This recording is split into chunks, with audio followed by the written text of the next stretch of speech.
pessoal, obrigado pela presença de vocês aqui. A gente está dando início a mais um Cruyff Sport Talks, uma iniciativa do Instituto Cruyff, em parceria com a BDO, que é nosso anfitrião aqui, que está recebendo e cedendo esse espaço aqui para a gente. É um encontro, na verdade, o Cruyff Sport Talk, é um encontro network da indústria do esporte. Ele acontece, esse ano já é a segunda vez, e o próximo ano vai ser de duas, bimensal, onde a gente vai desenvolver todo esse projeto junto com vocês aí. Qual o objetivo do Cruyff Sport Talks? Na verdade, é promover, qualificar e contribuir para o desenvolvimento da indústria esportiva no Brasil e no mundo. O Cruyff Sport Talks também acontece em várias partes do mundo, através dos seus representantes e institutos sediados em cada país. A iniciativa em prol da melhoria do esporte e contribuindo desse fato. Hoje a gente vai ter dois convidados.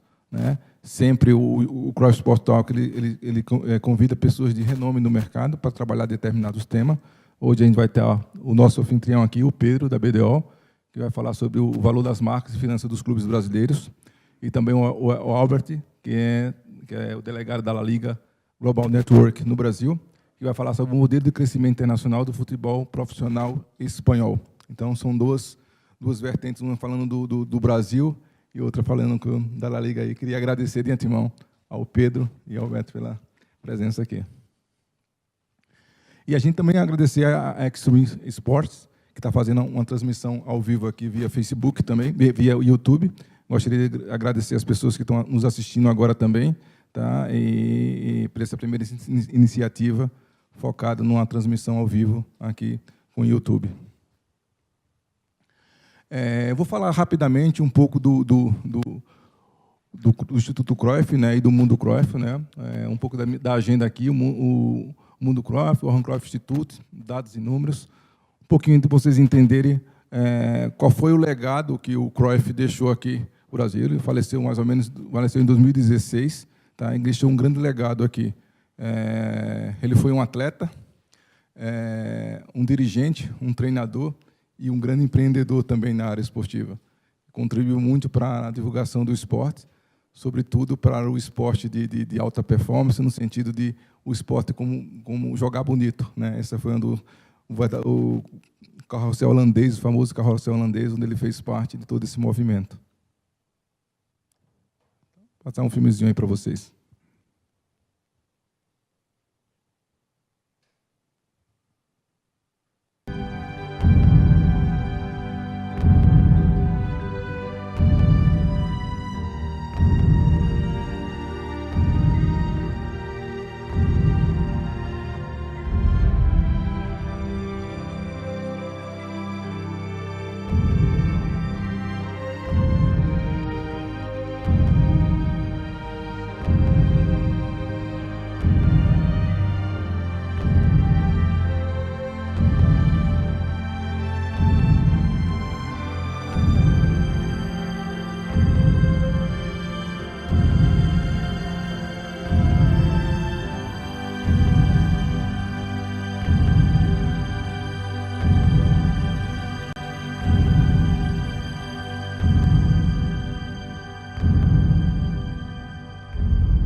Então, pessoal, esse foi o grande legado que o Instituto deixou para a gente. Hoje eu vou me ater mais ao Cruyff Institute.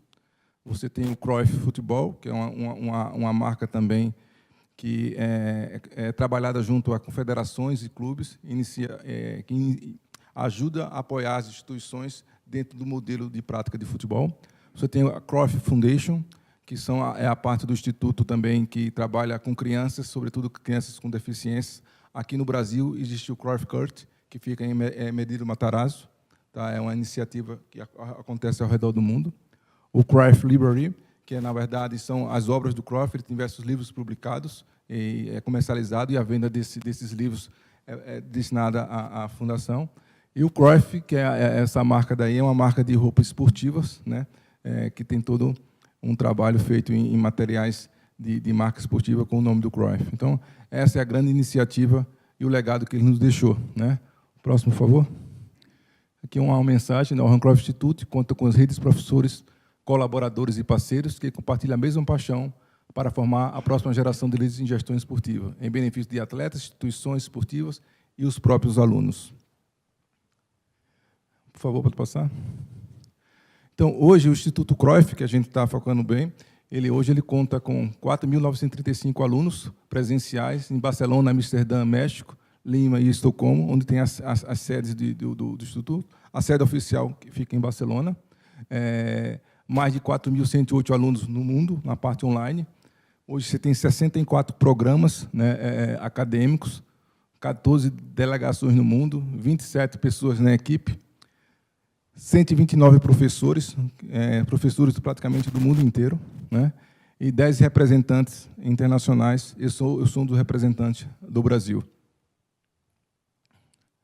Mais ou menos funciona dessa forma. Você tem o Cruyff College, também são iniciativas que tem de esporte e negócio, né, que são para pessoas de idades até 18 anos. Né. O Cruyff University é uma universidade focada, sobretudo, em marketing esportivo, onde a graduação é de 4 anos, e a gente passa também para o Instituto, que você tem cursos modulares, que eu vou mostrar um pouco mais adiante para vocês, e o curso de pós-graduação e mestrado, e a parte de educação executiva também. Esses são os módulos hoje que tem dentro do Instituto Cruyff, onde produz todos esses cursos. Praticamente, hoje, a gente trabalha em 3 áreas: a área de gestão esportiva, marketing esportivo e patrocínio, futebol business e coach. Né?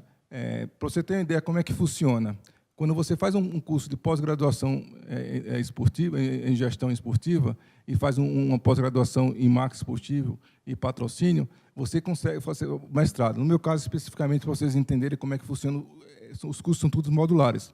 Eu fiz, na oportunidade, um curso de pós-graduação em marketing esportivo, e depois eu fiz um pós-graduação em patrocínio.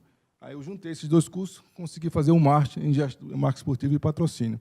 Então, se você quiser, por exemplo, fazer um curso de pós-graduação, e depois, no ano seguinte, ou depois de 2 anos, fazer um outro curso, esses cursos são modulares, e você consegue fazer o Master nesse sentido daí. Então, hoje, além desses cursos, vocês têm os cursos de gestão, inovação e liderança, marketing esportivo, são diversos módulos que também fazem parte. Então, por exemplo, se você quiser hoje fazer só um curso, por exemplo, de marketing esportivo básico, ele já serve como um módulo dos cursos de pós-graduação e de Master. Essa é a grande expertise, esse curso modular, que vem trabalhando toda essa parte daí. Por favor. Modelo pedagógico. É bastante interessante. Os Cruyff oferecem três tipos de cursos. Os cursos online, os cursos semipresencial, que é uma parte online e uma parte presencial em Barcelona ou Amsterdã, e também o presencial, que é totalmente realizado em Barcelona ou Amsterdã. Esses são os tipos de cursos que o Instituto Cruyff proporciona. Então, é bastante interessante, porque você tem um tutor quando você faz um curso online, um professor acompanha você durante o curso, e a partir do momento que você se matricula num curso online, por exemplo, você faz uma parte de uma cadeia de mais de 8.000 alunos ao redor do mundo. Então, quando eu fiz o curso, por exemplo, eu tinha 15 pessoas, cada um de um país diferente. Né? Os cursos são realizados no idioma inglês ou espanhol. Você escolhe na hora de fazer o curso. E você tem um contato com todo mundo, várias partes do mundo. Isso é bastante gratificante de um aprendizado nesse aspecto daí. Então, você tem recursos visuais, o chart ao vivo, pesquisa e simulações, ou seja, é um grande aprendizado que se tem. Né? A gente fez um estudo profundo aqui em relação aos cursos do Instituto Cruyff com os cursos que são oferecidos no Brasil. Qual a grande diferença que a gente chegou? É os cases internacionais que se possuem. É uma linha de cases muito importante, tanto da Europa como dos Estados Unidos. Os professores, quase todos os professores do Instituto Cruyff atuam na área de marketing e gestão esportiva, então são professores do mercado e conseguem dar uma contribuição muito grande para essa gestão esportiva que a gente precisa tanto aqui no Brasil. Por favor. Hoje a gente tem no México, como eu comentei, no Peru, na Suécia, na Espanha, onde é a sede, e os representantes aqui que a gente atua aqui no Brasil, Uruguai, Argentina, Chile, Arábia Saudita. Então, hoje é esse grande legado que o Instituto tem hoje no mundo inteiro. Isso dá uma grande expertise para quem necessita fazer um curso de master, de mestrado, pós-graduação ou extensão. Por favor. Quais são as ações que a gente vem fazendo aqui no Brasil? A gente, primeiro, com os cursos do Instituto Cruyff em inglês e espanhol, a gente teve muita solicitação de pessoas que não dominavam o idioma e queriam fazer um curso. nós criamos o curso de gestão em marketing esportivo, que ele acontece 2 vezes ou 3 vezes ao ano. O próximo vai ser agora, no ano que vem, 2018, em abril. Né? São 20 horas presenciais, mais 10 horas online, onde a gente ensina o aluno a montar um plano de marketing esportivo na prática, para uma entidade, uma confederação e um clube. É um curso bastante prático. A gente também chama profissionais do mercado para poder trabalhar. No ano passado, esse ano, a gente chamou, estava o diretor da Red Bull, o diretor do UFC, o diretor da Under Armour. São sempre profissionais que a gente contribui. Então, é um curso bem legal para quem quer iniciar no marketing esportivo e ter um entendimento global disso daí. Não vou ter. A gente também está fazendo convênio de colaboração com clubes e confederações esportivas. O Instituto Cruyff está fazendo uma parceria visando contribuir para a formação da nova geração em líderes esportivos. O primeiro convênio assinado pelo Instituto Cruyff foi com o Clube Pinheiros, onde a gente está dando desconto tanto para os colaboradores, a dirigente e também os associados. E a gente está começando a fazer isso com vários clubes no país, estão praticamente fechados com o Atlético Mineiro, e a intenção é fazer esse convênio de colaboração com todas as confederações, clubes, oferecendo desconto nesses cursos totais do Instituto Cruyff. Né? E o Cruyff Sport Talk, esse encontro bimensal, em parceria com a BDO, que é o nosso parceiro firme aqui, que a gente é o segundo encontro. Então, essas são as iniciativas que a gente está fazendo atualmente no Brasil, eu como representante aqui. O meu papel também é explicar para os futuros alunos as dúvidas, os cursos, os valores, e como que pode entrar dentro desse contexto que a gente chama do mundo Cruyff. Por favor. Tem um vídeo aí para vocês.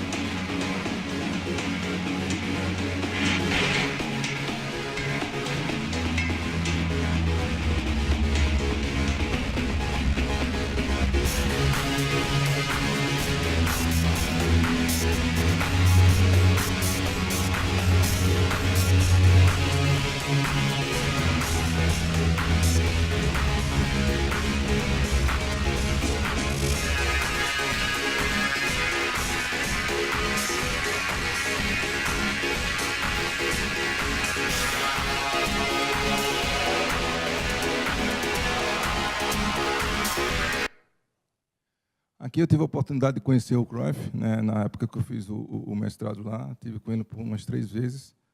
Ele sempre comparecia em todas as formaturas dos alunos no mundo inteiro, uma pessoa super gentil. Infelizmente faleceu, mas deixou um grande legado para a gente. Próximo, por favor. O meu contato aqui do Instituto Cruyff, as pessoas que estão aqui também, que estão nos assistindo via YouTube, tá? Meu nome é o meu e-mail, e também a gente já tem um site em português que ajuda a esclarecer todos os cursos aí. Obrigado por esse momento aqui. A gente vai começar nossas palestras, que é o objetivo maior, é uma pequena apresentação do que é o Johan Cruyff Institute, aqui no Brasil e fora do Brasil. A gente tem 2 palestrantes, como eu falei, o Pedro e o Albert. Eu gostaria de convidar o Pedro da BDO para começar a palestra dele. E a gente vai deixar um horário no final para perguntas, para não poder atrapalhar. Então, quem quiser anotar as perguntas no final, o Pedro vai dar a palestra dele, depois o Albert, e depois vocês podem fazer as perguntas, ok? Pedro, por favor.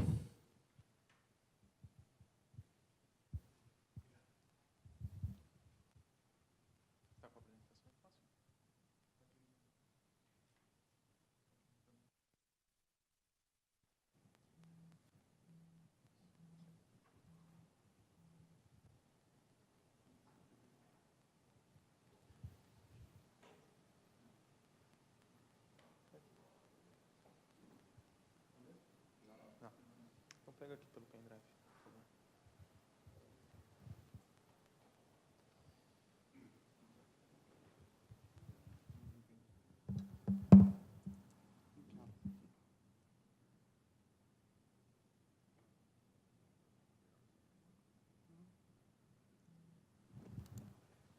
Bom, primeiramente, boa noite. Boa noite a todos. Peço desculpas um pouco pelo contratempo agora há pouco, pelo atraso. Estava acabando uma pequena reunião ali num outro andar. Obrigado ao Instituto Cruyff, aqui pessoalmente falando, ao Davis, pelo convite. realmente é uma parceria que está no segundo encontro, mas, na verdade, já existe outras parcerias com outros trabalhos que tem uma sinergia bem interessante entre o Instituto Cruyff e a BDO. E, só para apresentar rapidamente, a BDO Brasil é uma empresa de auditoria e consultoria, hoje é a 5ª maior empresa no Brasil e no mundo. No mundo, nós temos um pouco mais de 60 mil funcionários. Aqui no Brasil, nós somos em 1.600, 1.700 funcionários atualmente. Estamos em pouco mais de 20 cidades aqui no Brasil. Hoje estamos em 23 lugares, para ser bem específico. E eu sou líder da parte de esportes no Brasil. Tá? Estou com a parte de esportes e boa parte aqui de governança, mais voltada à governança. E o objetivo de hoje é trazer um pouco mais sobre a realidade das finanças dos clubes e o valor das marcas, que é um estudo que nós fazemos anualmente. Esse ano foi a 10ª edição, que é um estudo referência em relação ao potencial comercial dos clubes brasileiros. E a gente faz sempre na verdade, a gente publica um livro anualmente, depois nós vamos compartilhar aqui o livro para cada um de vocês, trazendo as informações financeiras e depois as informações mais voltadas à questão comercial. Coloca por data de modificação, por favor, do último para o primeiro. Cruyff Talks. Tá ali. Por favor. Obrigado. Bom, cadê o...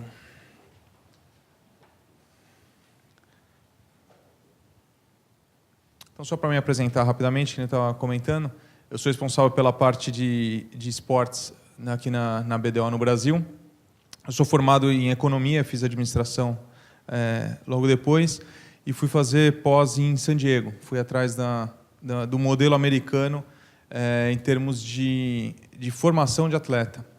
Em San Diego tem próximo de San Diego, na verdade, uma cidade chamada Chula Vista, tem um centro de formação do Comitê Olímpico Norte-Americano.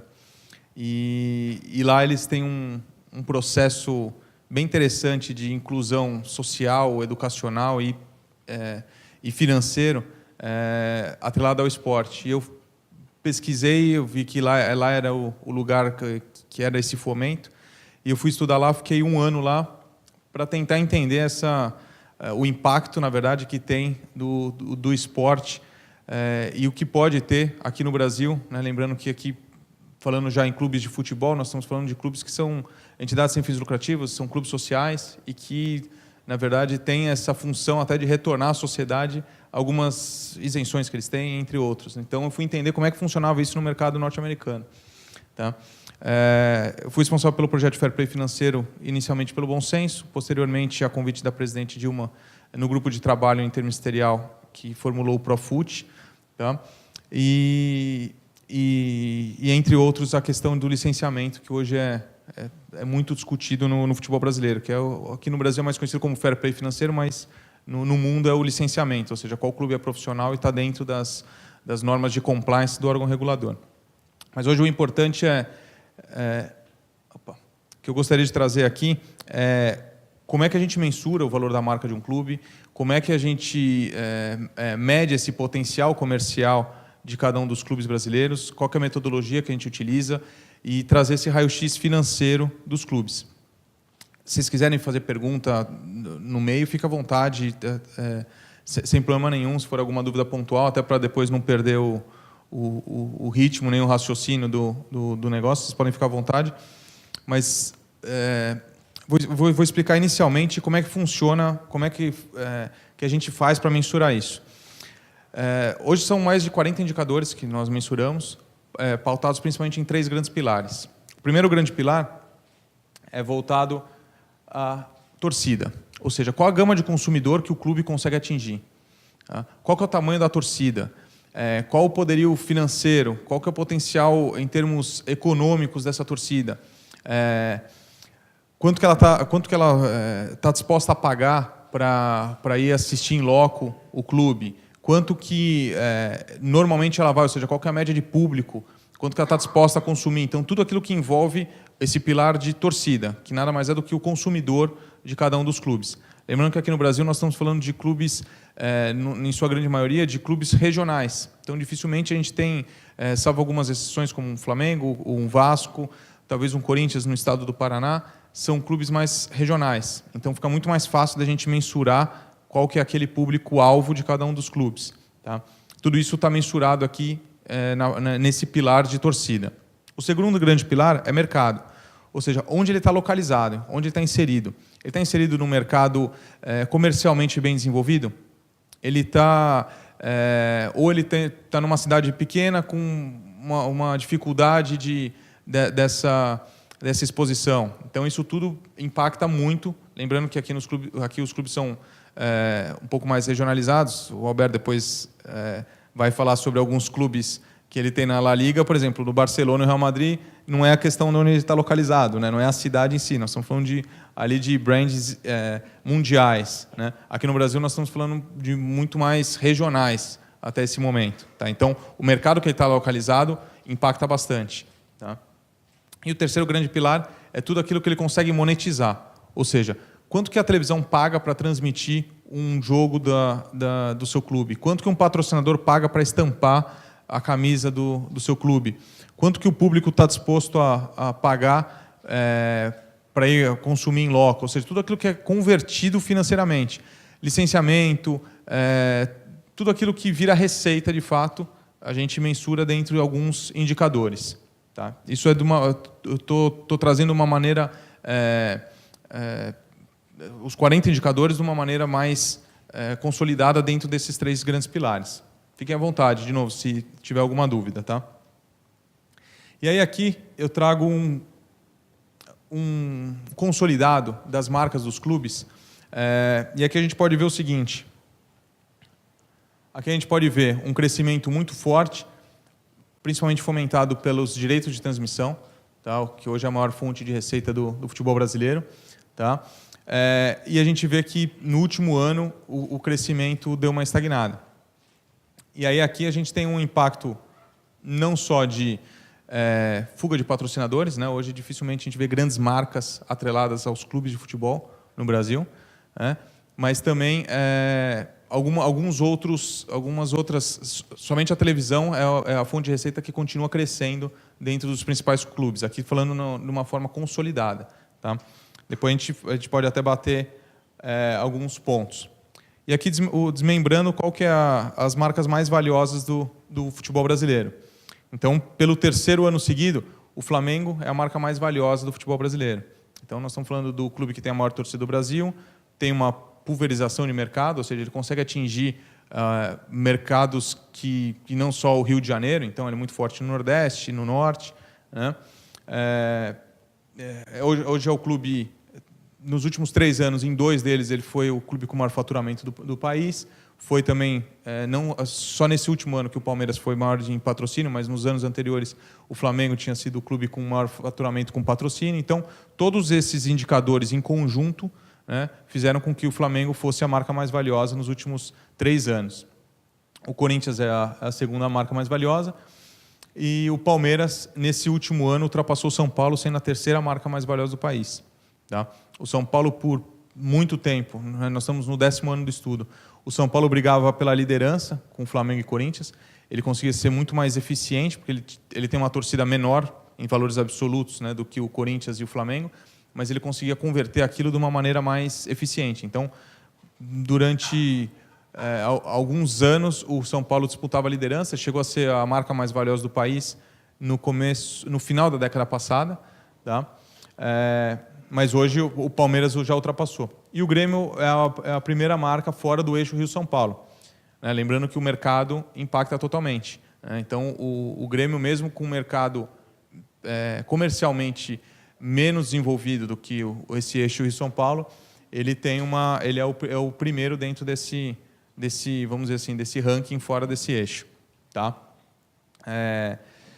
Acho que é importante mostrar aqui a variação para a gente ver pelo menos dos últimos, aqui nós estamos trazendo de 8, 9 anos.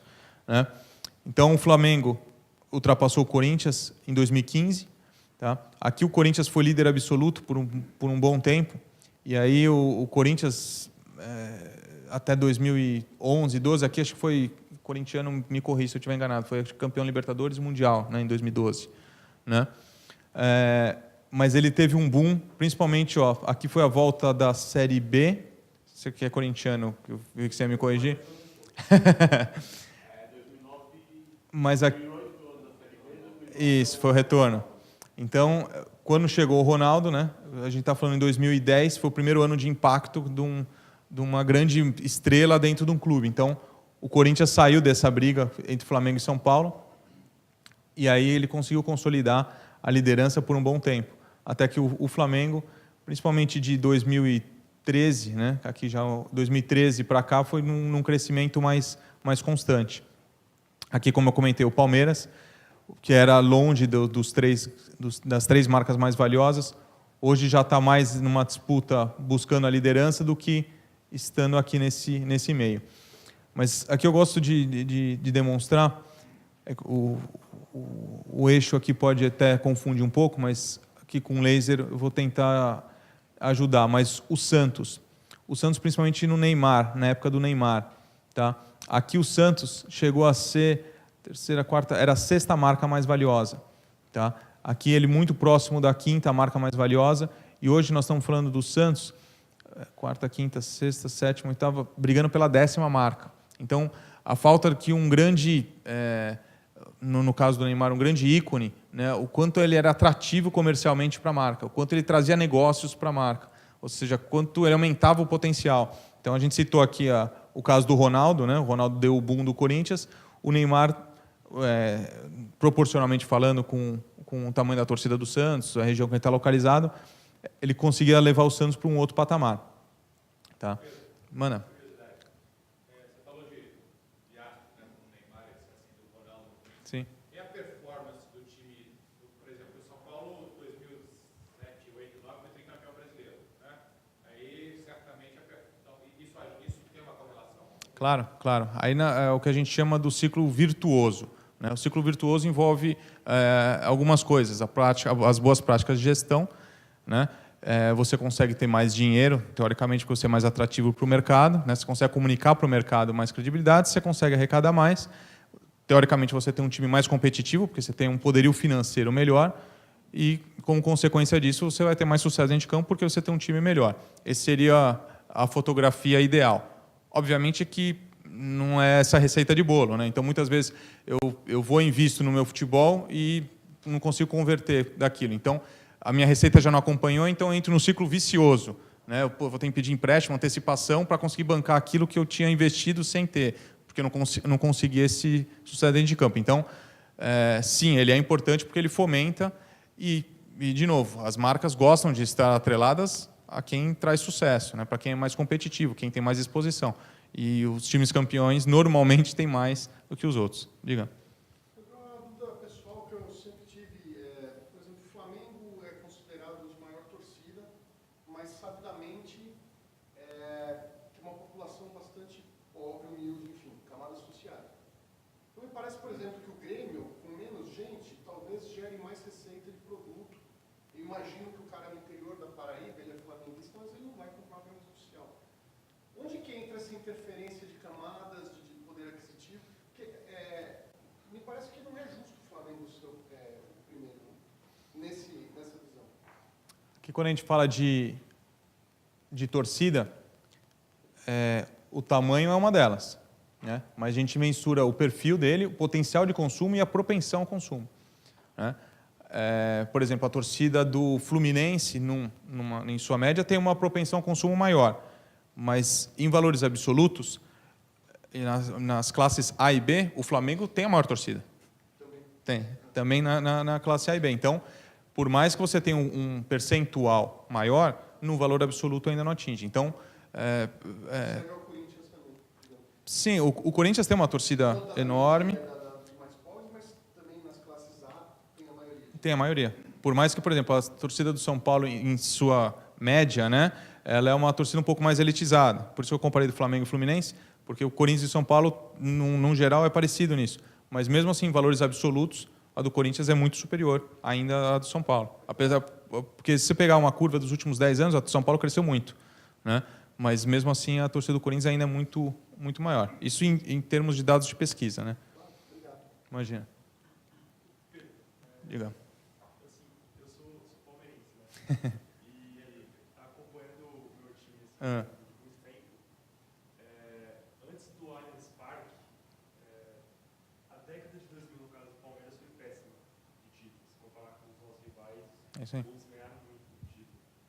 Mas o Allianz Parque e também o Paulo Nobre foram importantíssimos para a retomada do crescimento do Palmeiras. Porque quando ele assumiu em 2013, 2014, o time estava com muitas dívidas. Até em 2014 quase caiu de novo.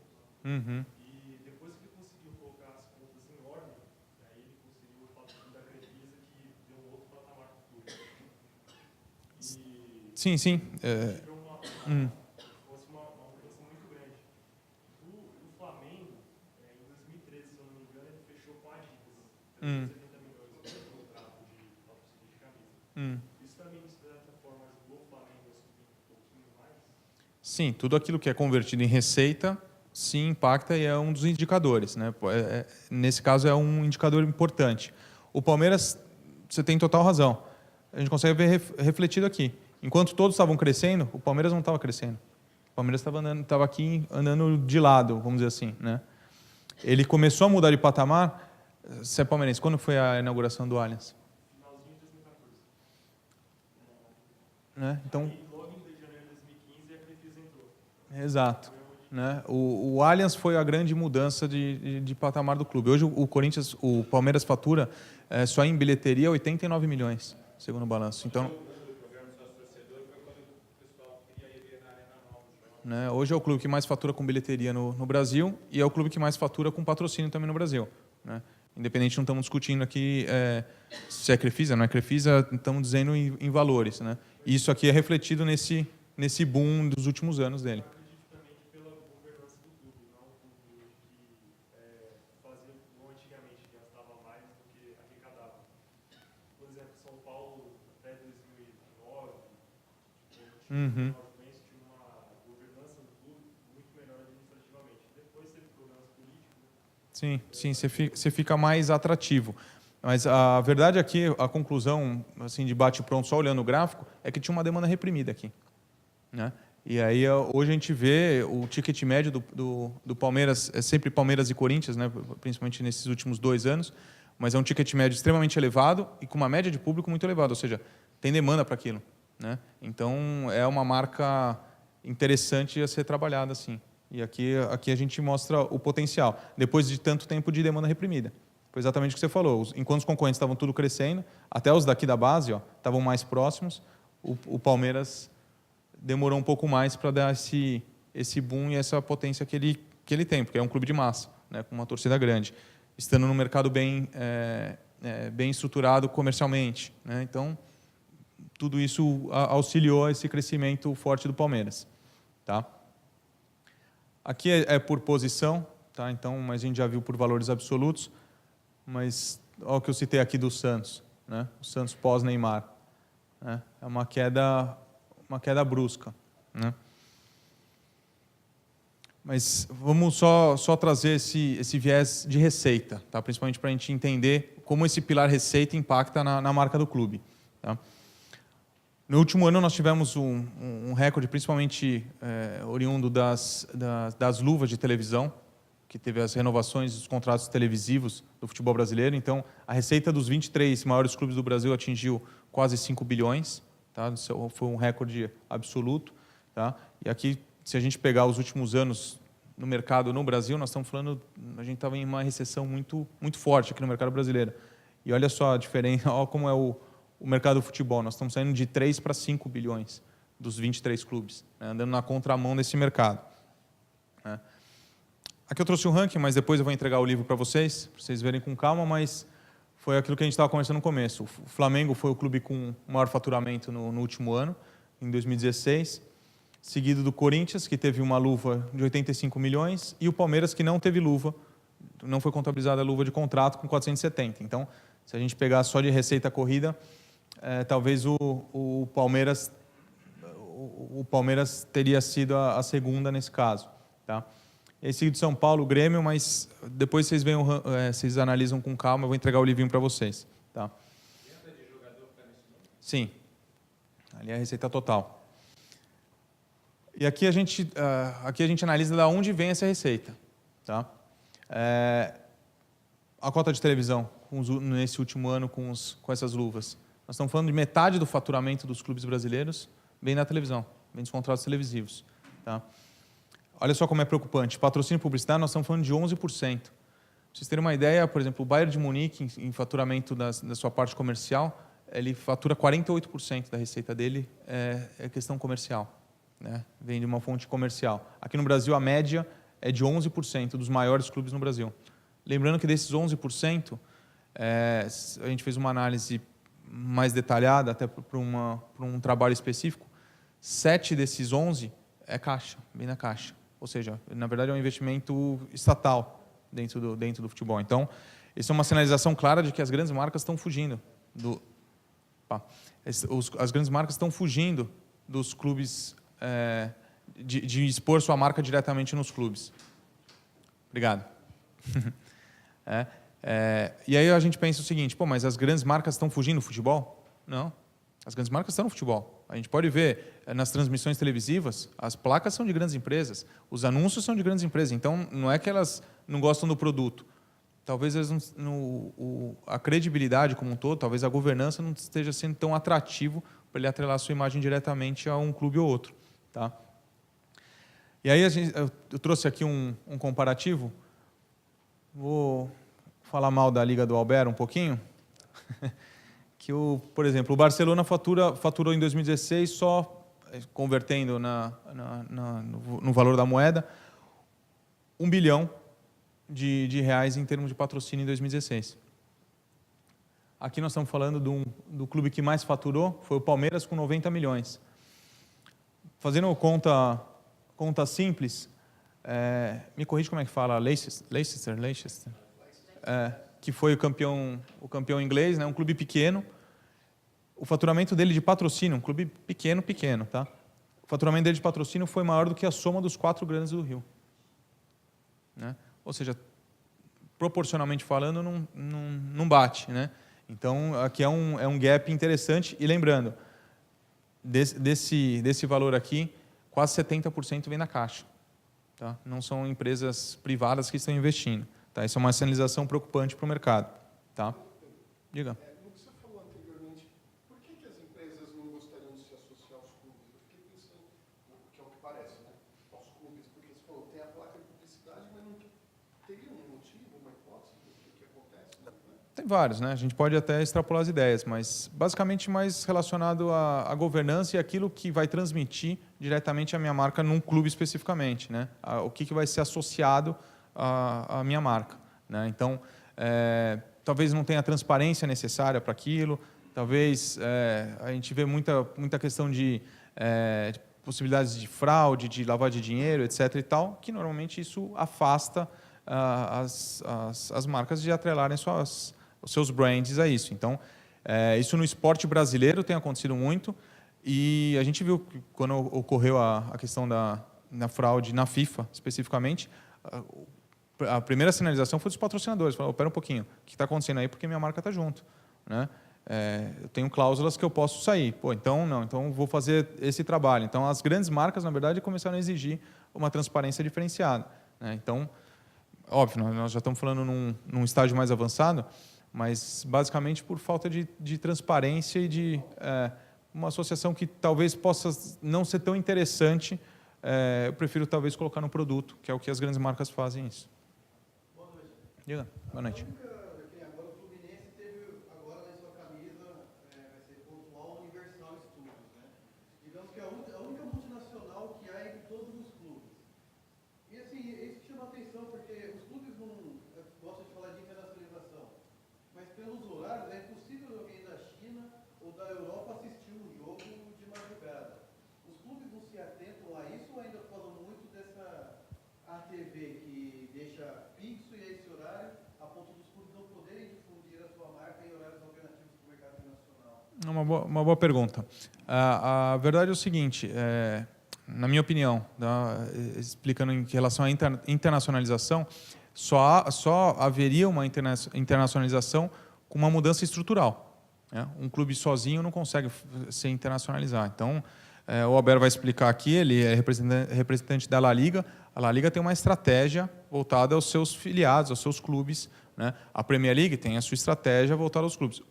Um clube não consegue se internacionalizar sozinho, né? Ele consegue até um voo de galinha, trazendo uma estrela internacional, alguma coisa nesse sentido, como alguns clubes aqui já fizeram. O Botafogo trouxe o Seedorf, né? O Ronaldo é uma marca internacional, o Ronaldinho Gaúcho veio, né, jogar aqui em alguns clubes no Brasil. Então, você consegue chamar a atenção, mas para internacionalizar, conseguir se posicionar, são várias variáveis que impedem. E você citou uma delas que impacta bastante.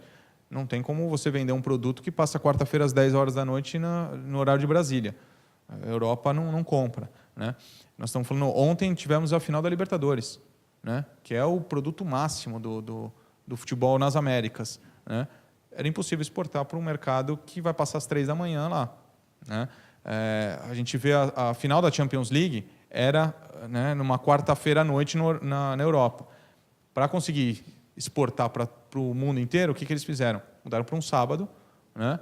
E é um sábado no final da tarde lá. Então aqui a gente pega um horário interessante aqui, pega um horário interessante na Ásia, no mercado asiático.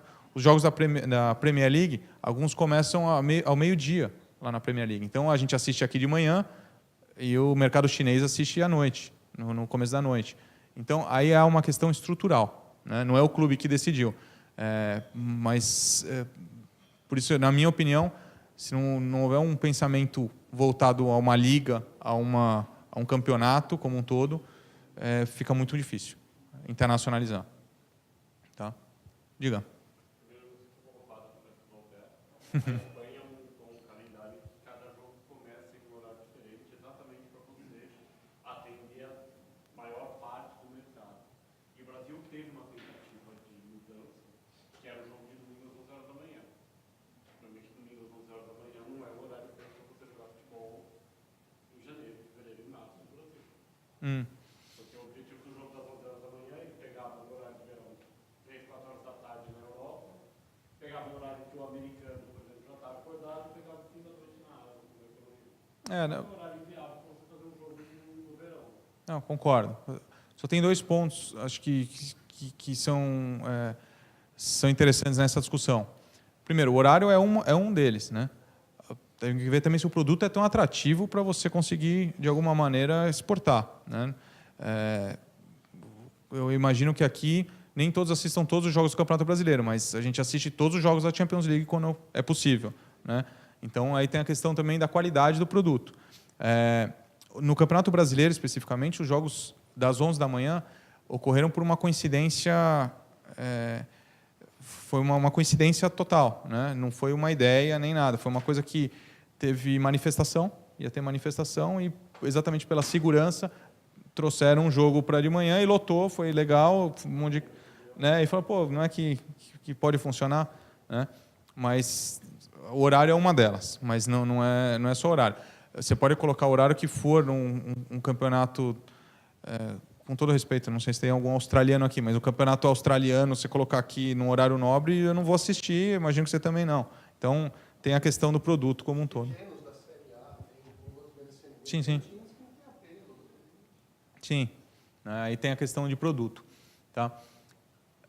E aqui a gente fala que o direito de transmissão no Brasil ele é elevado, etc. e tal. Se a gente comparar com os clubes que são clubes mundiais, ele também está muito aquém, mesmo com o crescimento que a gente viu nesses últimos anos.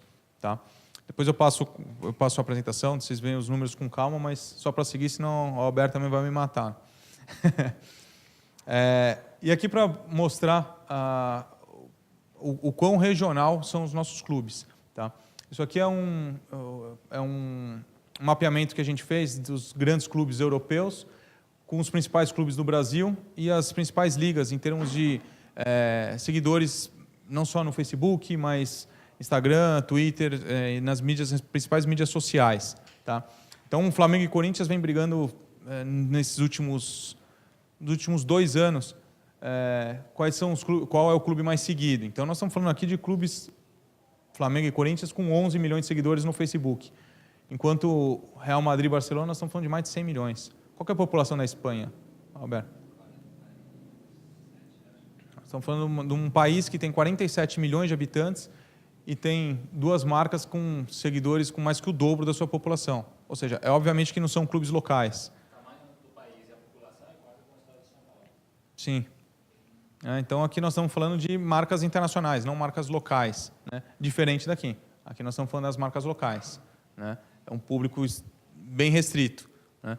Inclusive, foi feito um mapeamento mais específico e foi 97% dos seguidores dos clubes brasileiros vem de brasileiros mesmo, né? Ou seja, pouquíssimos estrangeiros seguem os clubes brasileiros, tá? Em termos proporcionais, a Chapecoense era o clube que tinha maior número de seguidores estrangeiros, mas aí por um caso totalmente atípico, né? E não é questão de um trabalho de brand, mas por uma tragédia, né? E pela comoção mundial, né? E aqui é um ponto interessante. Eu dou aula lá na CBF Academy, né? No curso de gestão na CBF. E aí eu mostrei esse slide especificamente e falei, bom, olha, aqui são as principais ligas. Então, nós estamos falando da Premier com 40 milhões de seguidores de Facebook, mas com mais de 60 milhões de seguidores nas mídias sociais, NBA, La Liga. Eu falei, quem segue aqui o Campeonato Brasileiro? Não tem conta. Não tem uma comunicação voltada ao produto do Campeonato Brasileiro, né? Existe o da CBF, que é a CBF Seleção Brasileira, e que também faz dos clubes brasileiros, né? Do Campeonato Brasileiro, né? E aí eu comentei isso lá na CBF Academy, aí um cara levantou para fazer, ele falou, pô, tudo bem, eu sou gerente de comunicação aqui, a gente está com um projeto. Eu falei, não, desculpa, não era uma crítica, mas no sentido do debate mesmo. Porque se a gente é uma comunicação diferente, Seleção Brasileira e Campeonato Brasileiro, né? Seleção Brasileira é mundial, né? Nós estamos falando de Neymar, nós estamos falando de Felipe Coutinho, etc. E tal. Campeonato Brasileiro, se você quer que ele seja mundial, aí você tem que criar uma estratégia voltada àquilo, né? Como ocorre aqui. Aqui nós estamos falando de sempre ligas, né? Eu não estou falando das federações aqui. Diga. Tem perfil fake no Twitter, só bastante seguidor, só que Perfil fake? voltar para brincadeira só. E essa tem bastante seguidor. Poderia muito chegar nessa conta como os clubes fizeram no passado. Sim. Mas é aquele ponto que falta, talvez, uma questão mais estrutural de estratégia.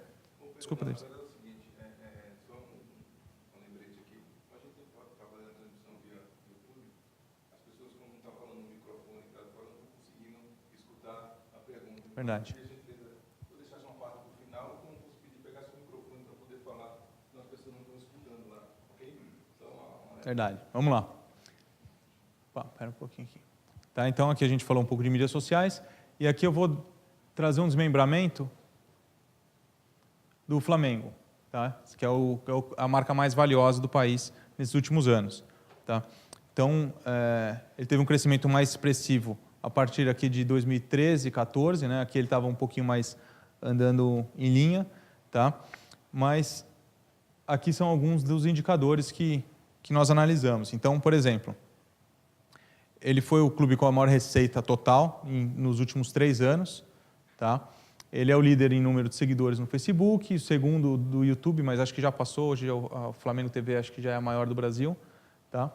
Público médio foi o 4º, tá? Mas aqui, receitas sem transferência de atleta, ou seja, que a gente fala que são receitas operacionais, ele foi o líder nesse último ano também, foi a maior cota de televisão do Brasil e foi o segundo faturamento de bilheteria, lembrando que o Corinthians não tem... aqui a gente analisa balanço, né? O Corinthians, por exemplo, não tem bilheteria em seu balanço e nem o Grêmio, né, dos grandes clubes, porque não é diretamente do clube. No caso do Corinthians é do fundo e no caso do Grêmio é da OS que foi formada. Tá? Então, entre outros, ele tem a maior torcida do Brasil, a maior receita do Brasil, a maior receita com contratos televisivos. Então, aqui são alguns dos indicadores que demonstram essa força dessa marca. Tá? E aqui eu trouxe um gráfico só para mostrar a mudança de patamar do clube, tá? Em termos de receita.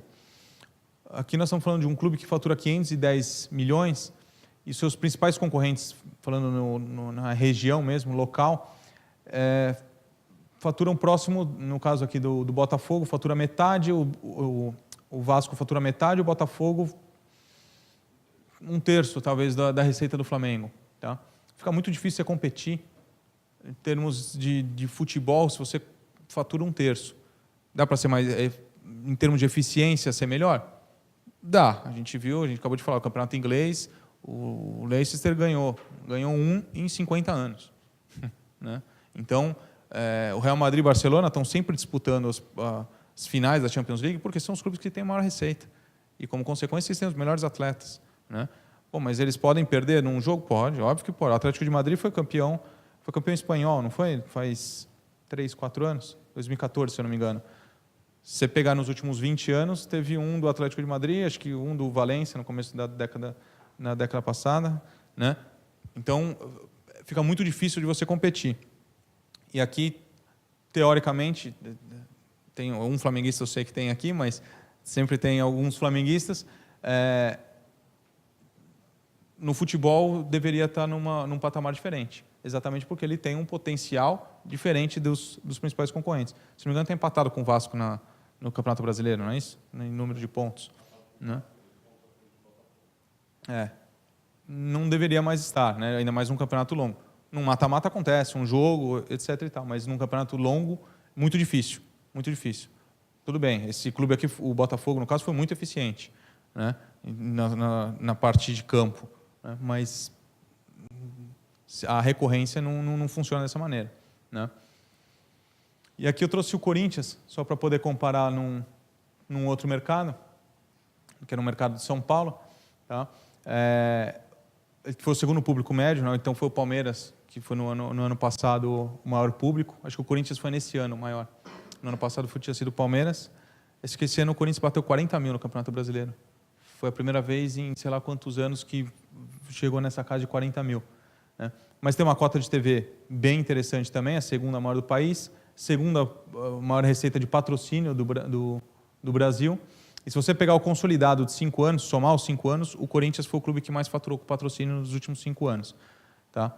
Mas aqui aí teve o campeonato, pode ver que ele é mais constante, o Corinthians, né? Ele está sempre entre 60 e 70 milhões. Tá? Então ele tem um público elevado, um ticket médio, é forte nas redes sociais, está num mercado bem desenvolvido comercialmente. Então, de novo, é aquele pacote interessante que mostra que a marca é bem valiosa. E aí, só para a gente finalizar... Espera aí. Espera aí que pifou aqui, Davis. Obrigado. Segue para mim, por favor. Mais um. O do Palmeiras também é só um resumo, depois eu passo, mas pode ver que ele não consegue acompanhar. A cota de televisão dele é bem diferente, ele não teve luva nesse último ano, tá? Mas foi o clube que mais faturou com bilheteria, patrocínio. Olha a mudança de patamar de patrocínio dele. Ele era o 11º de patrocínio em 2014. Né? Ou seja, ele era o 9º em 2013. Tá? Então ele vinha numa uma dificuldade, provavelmente aqui estava sem patrocinador master, uma dificuldade em relação ao mercado. Hoje nós estamos falando do clube que mais fatura. Vamos lá. Passa, por favor, só para... Tem do Grêmio, mas eu quero mostrar um gráfico. Vamos lá. Mas aí. Eu quero trazer aqui da receita. Tá? Então, você pode ver que aqui nós estamos falando como a receita, aqui nesse caso, é cíclica. Né? A competição é interessante. O São Paulo foi líder no final da década passada. Era o clube que mais faturava no Brasil. Ele conseguia essa eficiência. E o Corinthians, com essa mudança de patamar, principalmente com a chegada do Ronaldo, e atingindo o ápice dentro do Campeonato Mundial, né? Que foi quando ele foi campeão mundial. Tá? Nós estamos falando de 360 milhões em 2012. Foi um recorde absoluto até então. E agora a curva mudou em favor do Palmeiras, né, no gráfico. Né? Então você pode ver, o Palmeiras, que era a quarta maior receita em 2013, sem luva, ele teve 470 milhões. Tá? Ou seja, com receita recorrente hoje, ele já é o clube que mais fatura no mercado em São Paulo. Diga. Você acha que o impacto na avaliação do ano que vem vai ser grande pelo fato da luva não ter contido esse ano? Provavelmente a receita no futebol brasileiro vai diminuir. Talvez o clube que vai manter uma média seria o Palmeiras, pelo fato de como ele não teve a luva, vai manter praticamente. O que acontece, os contratos de televisão são trienais aqui no Brasil. Se a gente seguir todo o gráfico, você bate o olho e você sabe quando foi o ano de renovação de contrato. Tá? Então você pode ver, renovação de contrato. São sempre os ápices. Tá? E sempre no ano seguinte tem uma venda de atletas muito grande. porque os clubes fizeram suas despesas com uma receita que não era real deles, e aí no ano seguinte, para ele bancar aquela despesa, ele é obrigado a se desfazer de ativo. Então, a curva é muito clara no mercado brasileiro, né? Então, é um ano de venda de atleta. Então, todo clube vai precisar vender atleta, porque, né, num geral, acontece isso, que ele usa aquela receita que não é a recorrente dele. Tá? E aí, só para finalizar... Opa, falta um. E aqui de endividamento. Tá? Eu queria trazer de endividamento porque mostra a evolução do São Paulo, né, em termos de endividamento, e a do Corinthians também. Então, lembra, o Corinthians chegou naquele ápice, lá naquele patamar, em 2012. Né? Olha o que ele se endividou logo na sequência para manter aquele patamar, porque ele não conseguiu manter a receita. Lembra que ele atingiu 360 de receita, depois ele teve a queda de receita. Só que ele tinha uma despesa para pagar. Olha o que aconteceu com o endividamento dele. Né? E o Palmeiras, aqui ele está começando a diminuir seu endividamento. Basicamente, o Paulo Nobre, quando entrou, né, ele emprestou dinheiro, tudo certinho, tá, isso está no Conselho Fiscal, tudo, e um percentual da receita é destinado a isso. Então, ele já está na curva, já conseguiu virar essa curva. Tá? Então, aqui eu trouxe só um panorama das finanças e do impacto das finanças também no valor das marcas, e também para explicar como é que funciona a metodologia, como é que funciona o potencial comercial de um clube, quão atrativo ele é, como ele faz para ser mais atrativo. Tá? Então, a ideia hoje era só trazer esse overview. Eu vou entregar o livro para vocês, depois com um detalhamento de cada um dos clubes, etc. e tal. Mas eu queria, mais uma vez, não só agradecer ao Davis, mas agradecer a todos aqui pela presença, e é um prazer recebê-los aqui na BDO. Tá bom? Obrigado, gente, mais uma vez.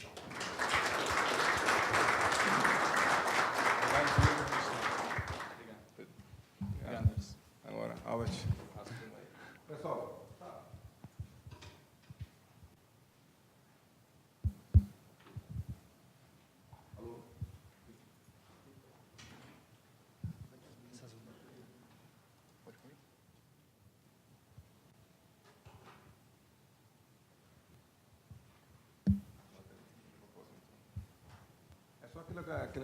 a gente está tendo alguns insights aqui do pessoal que está no chat aqui, que naquela confusão que não está escutando na hora da pergunta, entendeu? Então, eu gostaria até dar atenção às pessoas que estão assistindo de casa, né? Tentar deixar as perguntas um pouquinho, no caso do Albert, para o final, para a gente poder conduzir melhor aqui. Pode ser? Tá? Para a gente tentar e prestigiar as pessoas que estão em casa também. Albert, por favor. Obrigado, Davis. Obrigado, enfim, primeiramente pelo convite, a CRIV, também a BDO pelo espaço, pela parceria, e obrigado também a todos vocês. Sei que é tarde hoje, enfim, já é terceira palestra do dia, mas enfim, tentaremos fazer o mais rápido e conciso possível. Por mim não tem problema se quiserem fazer perguntas, se conseguirem que funcione o outro microfone e quiserem passar as perguntas, por mim como quiserem, não tem problema. Também entendo que às vezes a pergunta, deixá-la até o final, pode ser. Mas, enfim, vamos lá. Bom, antes de começar, meu nome é Albert, eu sou de Barcelona. Já há uns 6 anos quase 7 anos estou aqui no Brasil, mas já é a minha segunda etapa. Sou formado em Direito, fiz mestrado em Direito Internacional, fiz MBA, especialização em Marketing Esportivo. E já há uns 6 meses estou aqui no Brasil, segunda etapa, desta vez trabalhando com a Liga. Estou fazendo tudo que é o crescimento internacional da marca aqui no país. Vamos aí. Enfim, provavelmente todos já conhecem a Liga, tenham visto os jogos, mas o que está atrás de toda a mudança que aconteceu nos últimos anos? Em 2013, foi quando entrou o novo presidente, Javier Tebas. Não sei se talvez vocês tenham visto ele nas notícias, porque é uma pessoa que conversa bastante, se comunica bastante com todo que é a indústria do futebol. E é graças a ele que a gente tem o que é a Liga atualmente. Fizemos umas mudanças que foram drásticas, mas que eram necessárias para que o campeonato pudesse evoluir. Do jeito contrário, teremos ficado numa condição muito, muito desfavorável se comparado com outras competições, como principalmente a Premier League, que é a líder do mercado em aspectos econômicos. Então, o que a gente fez?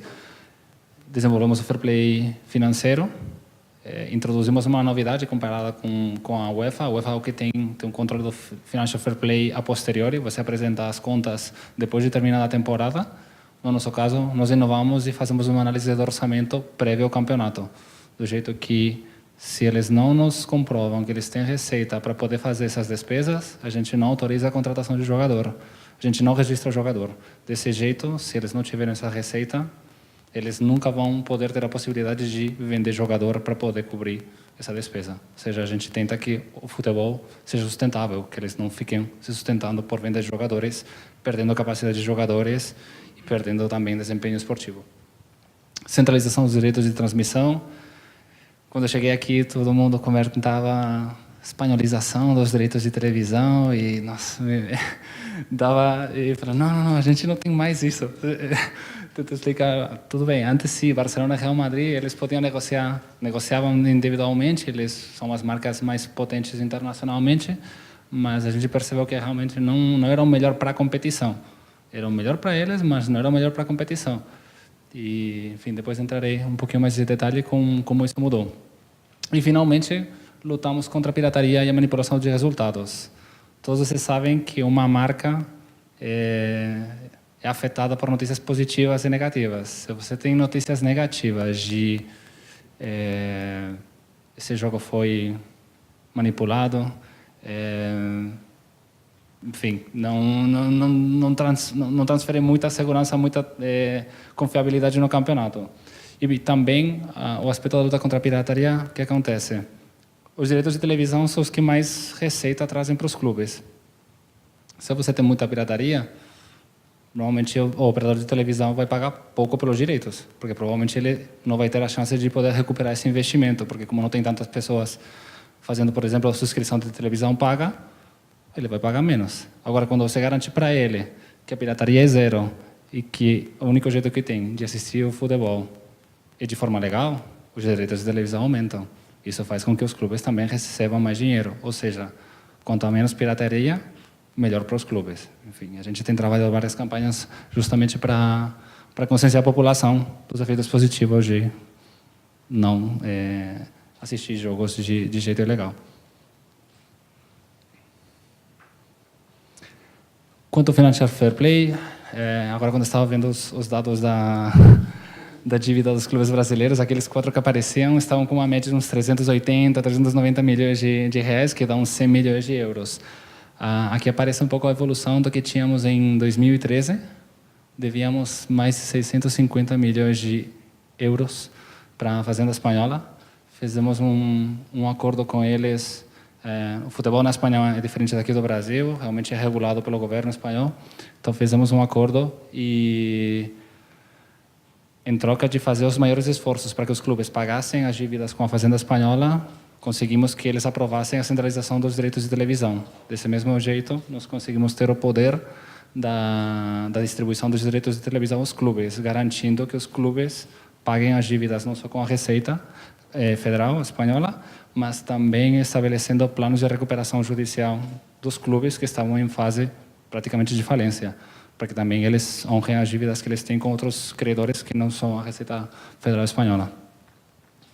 Então, vemos aqui que em setembro de 2015, a dívidas de todos os clubes, são 20 clubes, são 317 milhões, dá praticamente 1 bi, se não me engano.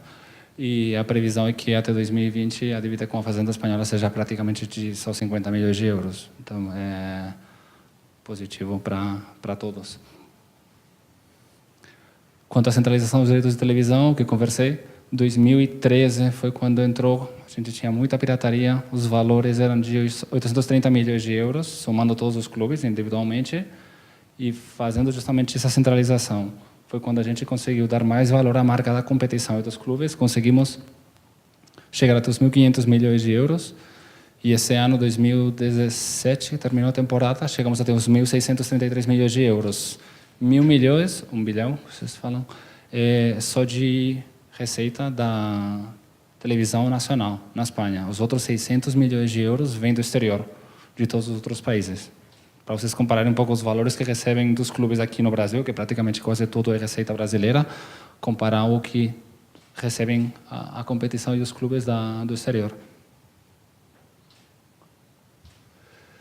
Então, enfim, são algumas palavras do nosso presidente, percebendo o impacto negativo que tem a pirataria no campeonato. A Roja Directa, não sei se talvez chegou aqui a notícia, mas era o maior portal, site, onde você podia ver um monte de esportes e campeonatos. Estou vendo por aqui que conhece. Tinha aumentado as visitas em 1000% no ano anterior, então realmente quem vai pagar a televisão de pago, sem assinatura, se você tem ele entrando aí no site, então não tem valor nenhum o valor de televisão. Com isso a gente percebeu que devíamos trabalhar nessa linha. Depois dessa mudança, qual que são as nossas prioridades para continuar crescendo? Trabalhar o crescimento internacional, trabalhar muito na área digital, continuar trabalhando com os números de audiência no mundo, crescer o valor da marca La Liga e trabalhar muito com a comunicação internacional, individualmente com cada torcedor que temos ao redor do mundo.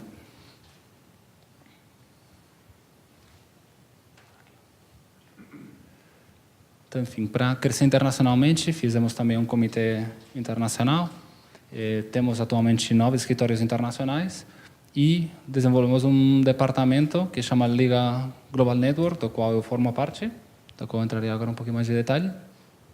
Enfim, como decidimos desenvolver essa estratégia internacional?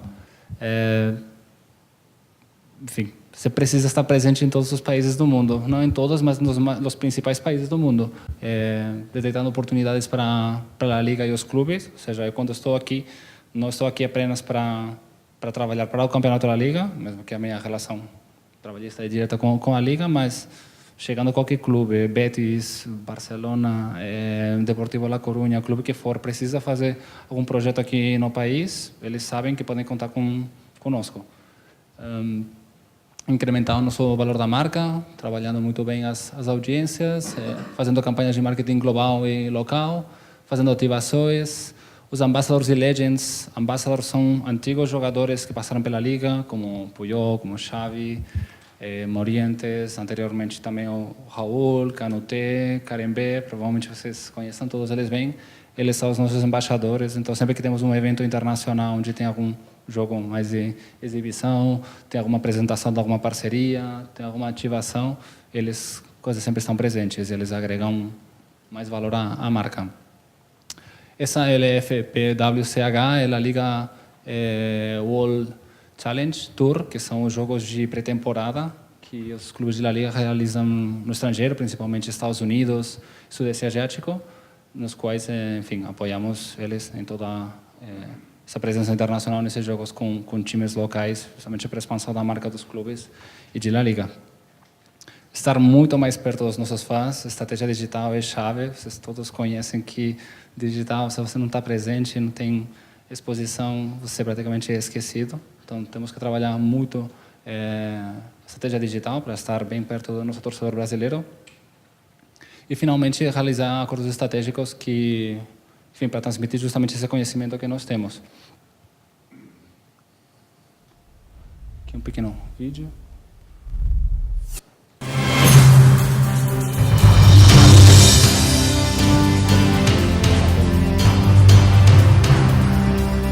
Essa foi a inauguração do nosso escritório em Singapura.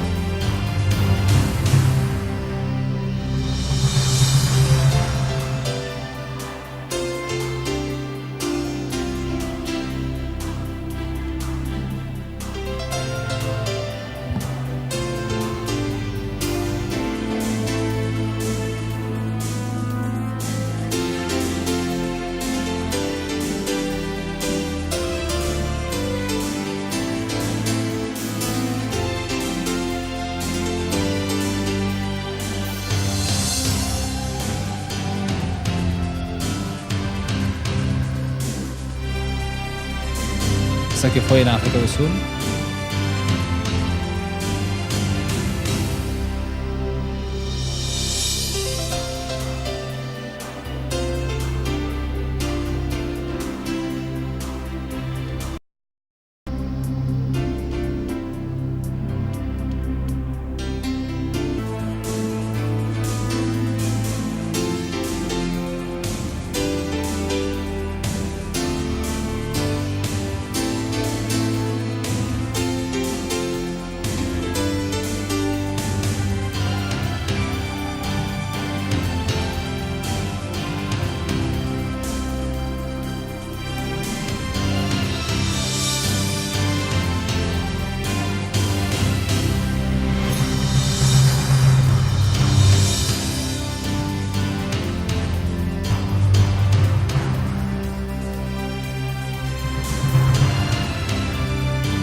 aqueles eram alguns exemplos do que já tínhamos feito em alguns países do mundo.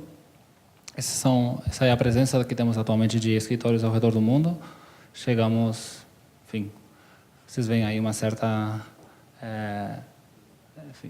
interesse em justamente crescer em Ásia, que é o país que está, de algum jeito, descobrindo o futebol, onde tem grande população, poder de consumo e uma grande paixão pelo futebol, está crescendo. Então, por isso a gente está investindo bastante que seria Sudeste Asiático, mas, enfim, está faltando o Brasil. Esperamos daqui a pouco poder trazer novas notícias para o país. Depois, o que aconteceu? Nós percebemos que já tínhamos 9 escritórios em todo o mundo, mas o presidente falou, precisamos crescer mais rápido. A Premier League ainda continua uma certa distância de nós, precisamos crescer mais rápido, porque senão nunca vamos terminar com esse gap que tem entre as duas competições, precisamos crescer mais rápido. E aí foi quando ele, enfim, desenhou esse programa, no qual estar presente em outros 44 mercados. Bom, enfim, não 44 mercados, mas enfim, contratar 44 pessoas que justamente estejam presentes em outros países que sejam chave. Alguns deles também estão nesses escritórios, oferecendo apoio, mas é justamente apoiar o crescimento internacional de La Liga para chegarmos a ser a melhor liga do mundo.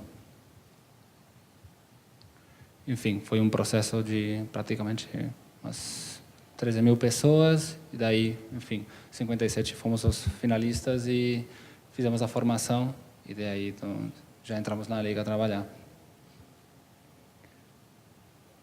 E essa é a distribuição que temos atualmente. Todas as cores em azul são onde já temos escritórios, ponto em verde são onde temos presença de representantes de La Liga. Enfim, vocês veem praticamente o mundo inteiro. Rússia, Vietnã, Filipinas. Curioso que onde tem muitos países que não estão marcados em cor, mas são áreas de influência de pessoas que atendem o país próximo. Por exemplo, a pessoa que cuida do mercado da Colômbia também atende o mercado de Equador. E a pessoa que está no Chile também atende o mercado peruano. Então, mesmo que não apareça que haja uma presença física, são mercados que também estão sendo trabalhados. Essa é a distribuição que temos de, enfim, quanto a países, coordenadores e o diretor, para trabalharmos com... Enfim, quanto à estratégia digital, enfim, alguns números quanto aos usuários que temos. A comparação, enfim, coloquei followers, não sei se vocês usam seguidores ou followers, enfim, já estava com uma dúvida, mas se você compara o que é followers da competição, dos clubes e dos jogadores de cada competição, nós estamos bem à frente do resto das competições, porque temos os maiores craques, temos aqueles clubes que, enquanto a marca, são muito potentes e, enfim, continuamos à frente das outras competições. Essa comparação do crescimento global, acho que ficou um pouco cortado, dos nossos entornos digitais, dos nossos followers nas redes sociais. Vemos que de uma temporada para outra temos crescido aproximadamente uns 53%, justamente fruto desse maior investimento nessa área de comunicação e maior presença nas áreas digitais. Só você vê onde mais cresceu, sem dúvida, Sudeste Asiático, 105%, 89%, Brasil também, América do Sul, 81%. E essa é a parceria que temos assinado com a Microsoft justamente para trabalhar o crescimento na área digital.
enfim, eu acho que dá para ouvir, mas enfim, é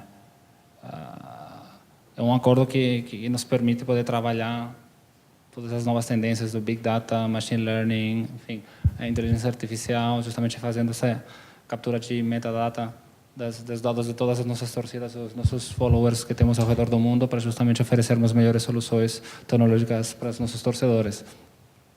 Quanto aos direitos de televisão, enfim, essas são todas as parcerias que temos ao redor do mundo. Ou seja, vocês podem ver que o Campeonato Espanhol praticamente passa por mais de 180 países no mundo.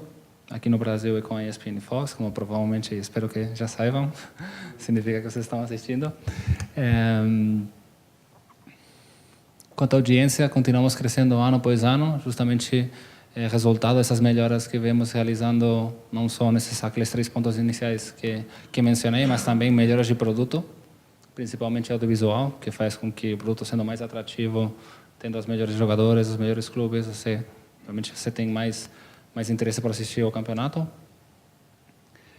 Esses são os aumentos de audiência que estamos tendo, tivemos na temporada passada, até maio, se não me engano, de 2017.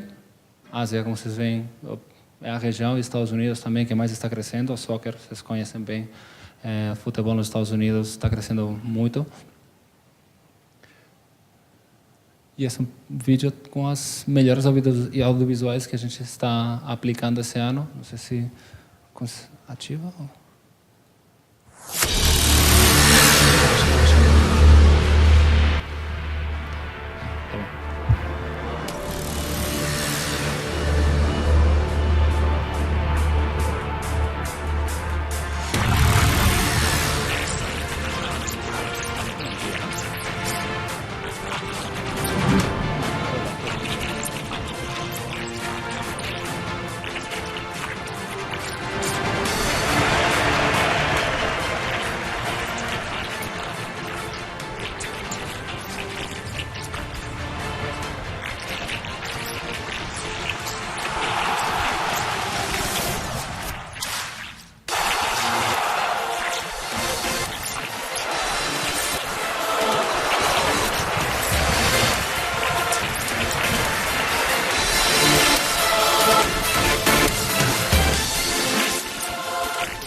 Esses são alguns exemplos das câmaras que temos no campeonato e que estamos introduzindo temporada após temporada, porque no final o jogo pode ser muito lindo, os jogadores podem ser incríveis, mas se você não transmite o jogo com alta qualidade de imagem e com uma produção de alto nível, parece que o produto é ruim.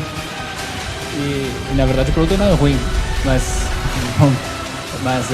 justamente você tem que fazer esses esforços para que a transmissão seja o melhor possível, para justamente que a sensação que tem o espectador desde casa seja a melhor experiência possível.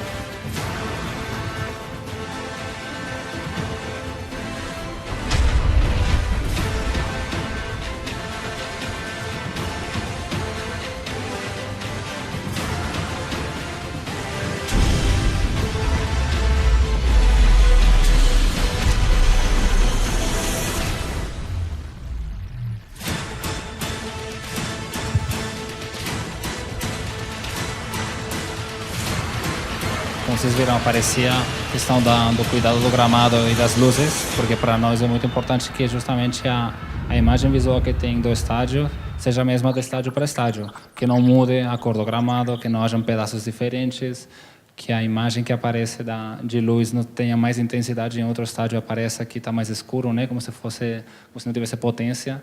Justamente isso faz com que todos os jogos tenham uma homogeneidade de imagem que transmite justamente essa imagem da marca do campeonato, que você está vendo um jogo, você sabe que está vendo a liga. E por último, as colaborações que estamos desenvolvendo em várias áreas, principalmente futebol feminino, área social com fundações, projetos esportivos e também trabalhamos pirataria. Tira a foto. Pode tirar, não tem problema. Tá bom. Então, enfim, rapidamente, por que futebol feminino? Vocês depois... Qual foi a situação? Vieram vários clubes que tinham clube feminino, mas não tinha um campeonato que estivesse bem trabalhado.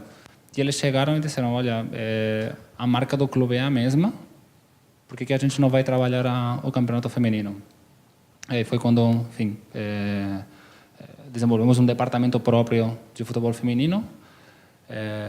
Ele teve tanto sucesso nos últimos 2 anos, que recentemente, ontem, o nosso diretor de futebol feminino ele foi contratado pela FIFA para trabalhar com toda a organização dos campeonatos da FIFA.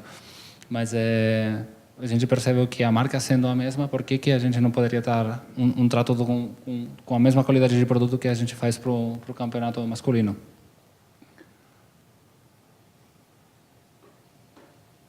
Então, enfim, essas são algumas das ações que a gente tem feito na última temporada. Como, por exemplo, passam vários jogos pela televisão, conseguimos um patrocinador global, como é a Iberdrola, que é uma marca bem conhecida na Espanha. Acho que aqui no Brasil também tem presença a Iberdrola. Enfim, dentro dos ambassadors temos uma jogadora, que é a Verônica, e, enfim, estão incluídas também nos programas de jogos da pré-temporada. Enfim, é uma questão de dar o mesmo tratamento ao futebol feminino do que ao masculino. Quanto à fundação, esses são alguns exemplos dos nossos projetos sociais que estamos realizando no mundo. E essas são, para mim, dentro das atividades esportivas, um dos grandes projetos que estamos realizando atualmente é a Liga Genuine, que é um campeonato nacional de clubes de La Liga, mas cujos jogadores todos têm síndrome de Down.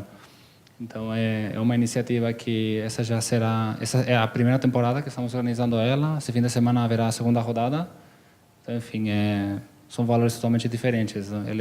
Os que ganham não é por uma questão de resultado, mas, enfim, há outros valores que a gente tem em conta na hora das classificações finais, porque, enfim, a Liga Campus, alguns campeonatos que vamos realizando também em outros países do mundo para apoiar o desenvolvimento do futebol nesses países, para ter maior inserção social de crianças em situações desfavorecidas. Esse é o mapa dos países onde atualmente temos projetos esportivos. Enfim, aqui seria um exemplo de todos os programas que temos atualmente. Temos assinado parcerias, por exemplo, com ligas em vários países, como, por exemplo, Colômbia, com desenvolvimento do futebol feminino, Centro-América, China, a gente tem mandado praticamente mais de 100 treinadores para apoiar o desenvolvimento do futebol na China, que vocês conhecem. Se vocês não sabem, o presidente ele está apoiando de forma bem intensa o desenvolvimento do futebol no país. Eles querem até 2050, se não me engano, ter organizado uma Copa do Mundo e ganhar uma Copa do Mundo. Então, enfim, do jeito que eles são bem disciplinados quanto aos objetivos que eles querem alcançar, eu não duvido que até 2050 eles consigam, mas vamos ver, assistiremos de perto. E por último, a luta contra a pirataria. Roja Directa não existe mais, as pessoas foram presas, mas aqui só para ver um exemplo dos números, nós desenvolvemos uma tecnologia própria, chamada Marauder, que é um software que trabalha as 24 horas, 7 dias da semana, analisando tudo o que acontece na rede. O que as pessoas postam no Instagram, no Facebook, no Twitter, tudo. Então, assim, quando detecta que tem alguma imagem que justamente vulnera os direitos de imagem da liga, seja a marca ou seja a competição, automaticamente, enfim, vocês podem ver aí um pouco as porcentagens dos vídeos que foram deletados, enfim, são porcentagens bastante altas. Então, enfim, isso faz justamente com que o valor da marca também aumente, que os valores dos direitos de televisão aumentem. Então, enfim, um pouco isso. Esses são os meus contatos. Enfim, fico à total disposição de vocês. Qualquer dúvida, podem tirar foto. Obrigado. Não sei se temos algumas perguntas. Outro microfone funciona? Não? É que não sei se para o pessoal que está no YouTube, não sei se eles vão conseguir ouvir, mas... Não, eu passo o microfone, não tem problema. Primeiramente, boa noite. Meu nome é Ederson, sou professor do Cruyff Kurt em Ermelino Matarazzo, né? E eu queria fazer uma pergunta com relação ao desenvolvimento do futebol feminino, né? A gente sabe que aqui no Brasil existe um bloqueio muito grande, né? Existe uma interferência muito forte, né? E eu queria saber como que funciona esse desenvolvimento do futebol feminino lá na Espanha, no caso em La Liga.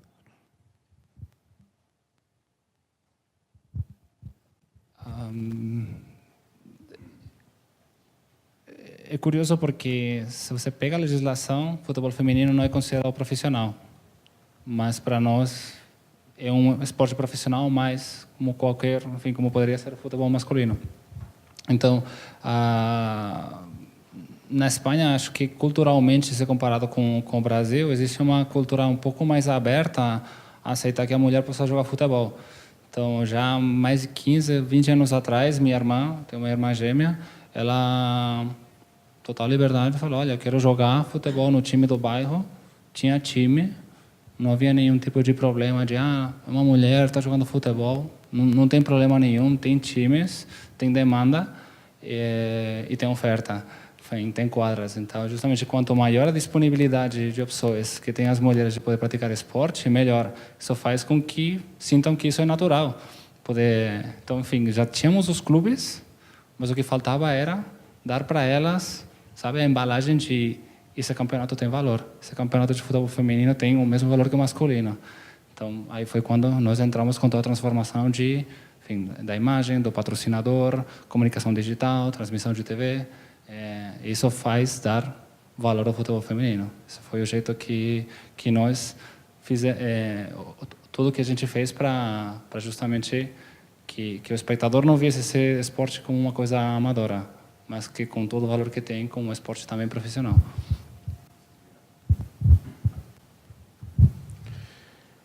Aí eu tenho uma pergunta. Hoje os patrocínios pagam o campeonato feminino ou ele é deficitário? Porque eu acho que o problema está aí. Não é a questão de ser mulher, mas é se o produto se paga. Como é? Dá lucro ou prejuízo o campeonato feminino?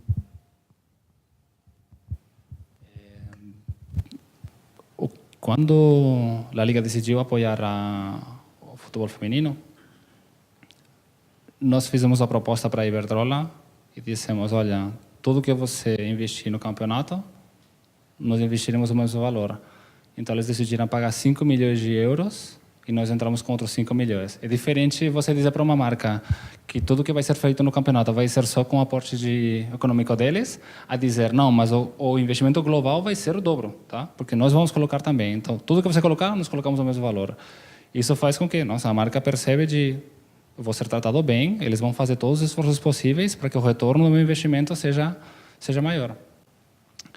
Todo esse trabalho faz com que os clubes também investam nessas campanhas para conseguir esses patrocínios que mais encaixem com a imagem, porque não é a mesma coisa homem que mulher, então para o futebol feminino é a mesma coisa. E, por exemplo, você vê patrocínios que são específicos para os times. Por exemplo, o Atlético de Madrid tem Herbalife, que é uma marca, enfim, de alimentação que o Atlético de Madrid não tem. Ou seja, você consegue ter se posicionar quanto à marca do futebol feminino diferente do masculino, que é uma coisa que eu acredito que aqui no Brasil, com o crescimento que tem o futebol feminino, também consigam os clubes, que vocês estavam comentando de, nossa, como é possível que não tenha marcas atreladas aos clubes?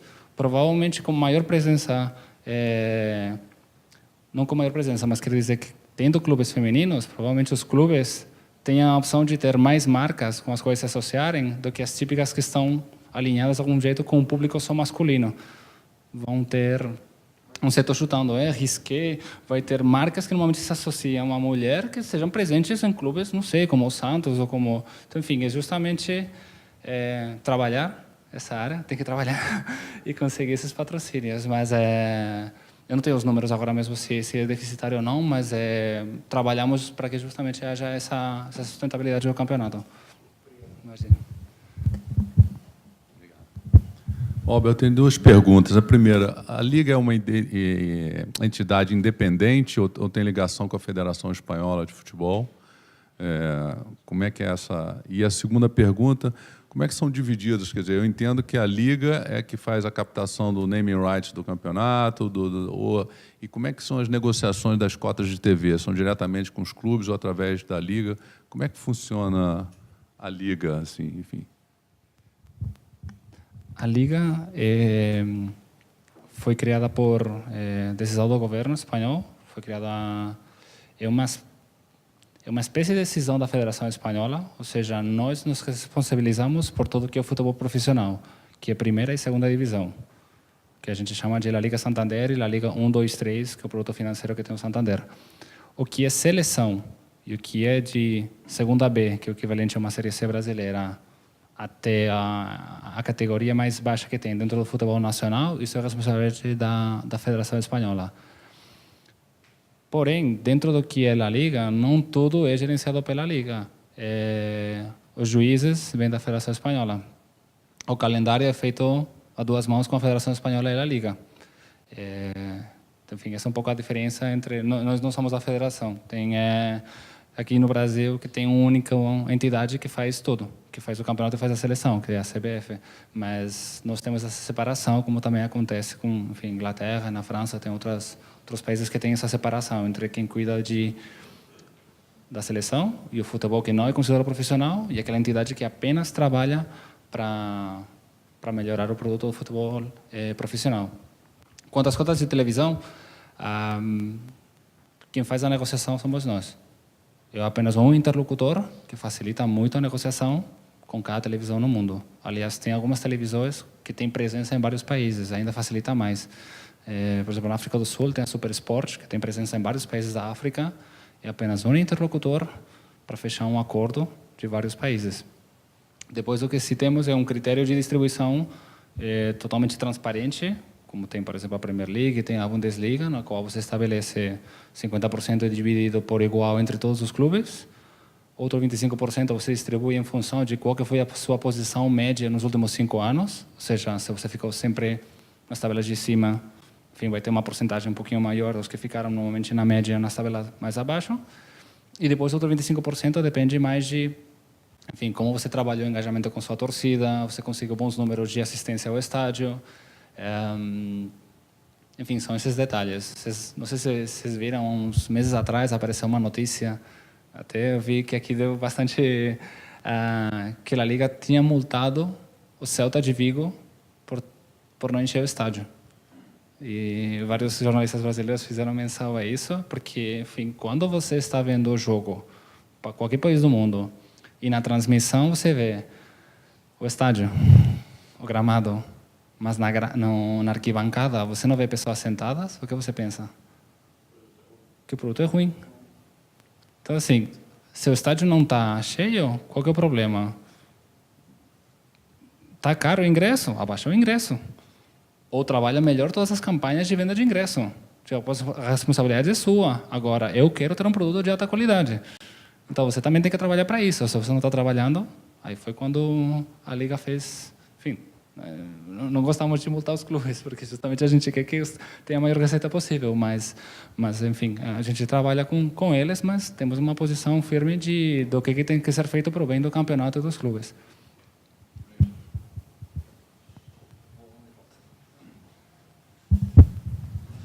Bom, sobre a questão das redes sociais, né? Eu gosto mais do Real Madrid do que do Barcelona e também do Cristiano Ronaldo. Eu sigo os dois.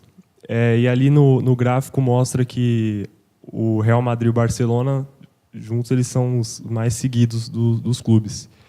Mas acredito que assim, a diferença entre a Premier League e a La Liga é que a Premier League parece que você está indo ver um espetáculo. Eles fazem toda aquela coisa, até nas redes sociais também, eles fazem um marketing muito legal. E na La Liga, assim, Real Madrid, La Coruña, assim, não tem muita graça. Eu acredito que na Inglaterra tem times mais tradicionais. Então, você pega o Arsenal, o Manchester United, o Liverpool, o Chelsea, o Newcastle, o Tottenham. E na Espanha é o Real Madrid, o Barcelona, o Atlético de Madrid, o Sevilla, que deu uma crescida também nos últimos anos. Vocês têm assim, uma preocupação com o futuro do Campeonato Espanhol, quando o Messi e o Cristiano Ronaldo parar?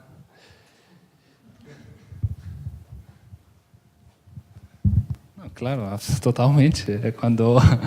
Quando nós fazemos todas essas mudanças, é justamente porque percebíamos que o Barcelona e o Real Madrid eram fortes, mas a competição não era forte. Ou seja, você tem que pensar no bem do todo, não apenas de dois clubes. Então, quando nós fizemos essa mudança, a centralização dos direitos de televisão, o acordo com o Barcelona e o Real Madrid foi que, mesmo essa nova distribuição, eles não iam receber menos do que tinham recebido no ano passado. Então, enfim, tem uns números praticamente não cresceram enquanto a receita de televisão, enquanto tem alguns clubes que praticamente dobraram a receita. A ideia é tentar reduzir a diferença entre o que ganha mais e o que ganha menos. Criar um campeonato mais... não sei se a palavra equitativa é a mais correta, mas, enfim, o mais atrativo. Justamente criar, não tanta... Assim, sempre vão existir times mais fortes que outros. Mas quanto a esse atrativo dos clubes, esse jogo, se você puxa um pouquinho a história para trás, anos 90, os campeonatos que tinham mais atrativo eram o Campeonato Espanhol e o Italiano, anos 90. Premier League decidiu, precisamos crescer mais. Futebol não é só na Inglaterra, e foi quando eles foram os primeiros a se internacionalizar e ir para o mundo inteiro. Quando você trabalha o marketing bem feito, você tem isso, tem clubes com as marcas super potentes que muitas vezes nem dependem tanto do sucesso esportivo. Porque se você vê, por exemplo, o Arsenal, por exemplo, não sei quantas Champions, por exemplo, tem vencido ultimamente, ou quantos campeonatos ingleses. Ou até o Liverpool, por exemplo, tem uma marca super forte de ganharam várias Champions, mas campeonatos ingleses, qual é o último que eles venceram? Assim, é justamente a força que tem trabalhar bem a marca do clube e do campeonato. Isso faz com que você tenha interesse em assistir o Liverpool. Nosso trabalho é justamente trabalhar para conseguir isso, conseguir que as pessoas conheçam mais e melhor o Deportivo La Coruña, o Sevilla, o Villarreal, o Athletic de Bilbao, enfim, trabalhar nessa linha. O Manchester City mesmo vai fazer agora em dezembro um evento aqui em São Paulo para o pessoal assistir Manchester City e Newcastle. Estão fazendo no Facebook, um monte de coisa assim. Não seria legal também times espanhóis fazerem isso para o Brasil? Tá. Colocar um lado do Villarreal jogar aqui. Isso chegará um dia. Não, espero não demorar muito, mas sim, o que a gente tem feito na África do Sul, na Índia, em vários países, um dia chegará aqui no Brasil, sim, sem dúvida. Voltando um pouquinho ao tema anterior, a Liga é uma entidade privada com fins lucrativos, sem fins lucrativos, distribui como resultado, porque tem resultado, certamente, né? Ou vocês se reinvestem 100% na Liga? Como é essa organização do ponto de vista do fluxo do dinheiro? Os sócios de La Liga são os 42 clubes da primeira e segunda divisão. Toda a receita que é obtida quanto a direitos de transmissão é distribuída do jeito que antes mencionei. Depois, cada clube tem seus próprios, enfim, jeitos de... Mas a Liga também tem a capacidade de poder fazer captação de recursos via patrocínios e de outro jeito. Então, no final da temporada, se houver algum excesso, normalmente sempre tem lucro, esse lucro é distribuído novamente para os clubes. Então, sempre partimos praticamente do zero, ano após ano. Mas é sem fins lucrativos. Toda a receita depois vai para os clubes.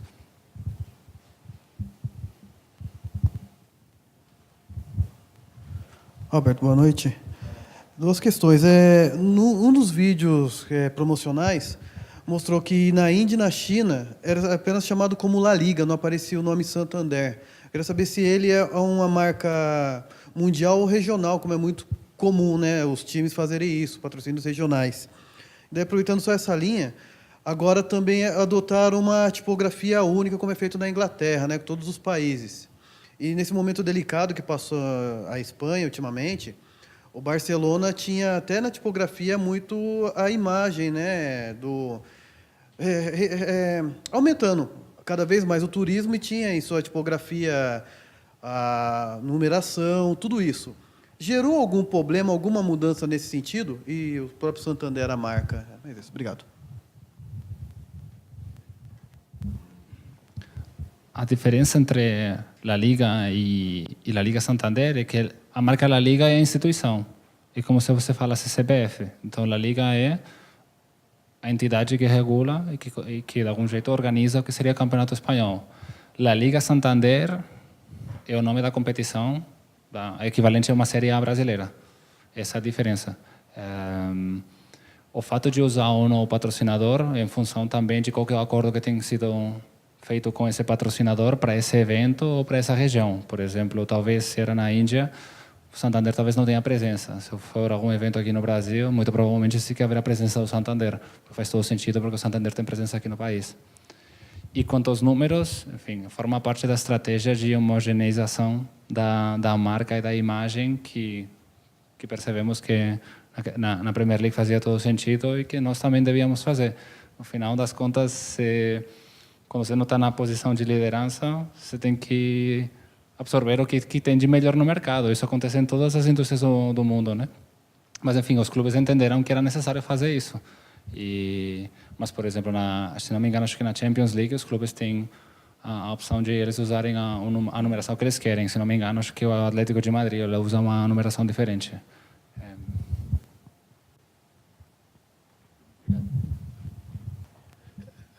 Boa noite, Albert. No momento que estava passando ali as telas, teve uma tela que falava sobre investimento social, se não me engano. E ela passou rápido. Eu tenho bastante interesse em que você nos explique um pouco mais como é que são as políticas da La Liga para investimentos sociais, investimentos em projetos sociais que utilizam o futebol como desenvolvimento humano de jovens e, quem sabe, futuros talentos, né? Se existe uma ideia, um programa ou algo do gênero nesse sentido. Obrigado. Obrigado pela pergunta e desculpa ter passado rápido. Eu pensava que já estava tarde, enfim, desculpa. Mas os projetos sociais, inicialmente desenvolvidos na Espanha, são bem fortes. Temos um grande apoio dos jogadores profissionais e também muito apoio das jogadoras de futebol feminino. É incrível o apoio que elas nos dão para esse tipo de ações, porque é até diferente o trato a percepção que tem a jogadora quando ela está apoiando uma finalidade social do que um jogador profissional que parece que ele está em outro mundo. As jogadoras elas fazem isso com todo o coração. Se você propõe para elas te apoiarem nessa ação, elas fazem isso com a maior vontade. É incrível.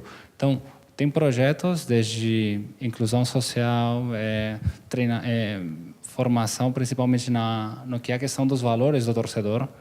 Nós trabalhamos muito para que a torcida seja o mais saudável possível.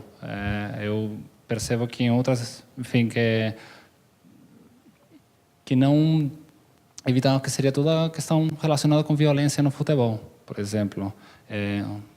Ensinar os valores do esporte, do companheirismo, do trabalho em equipe.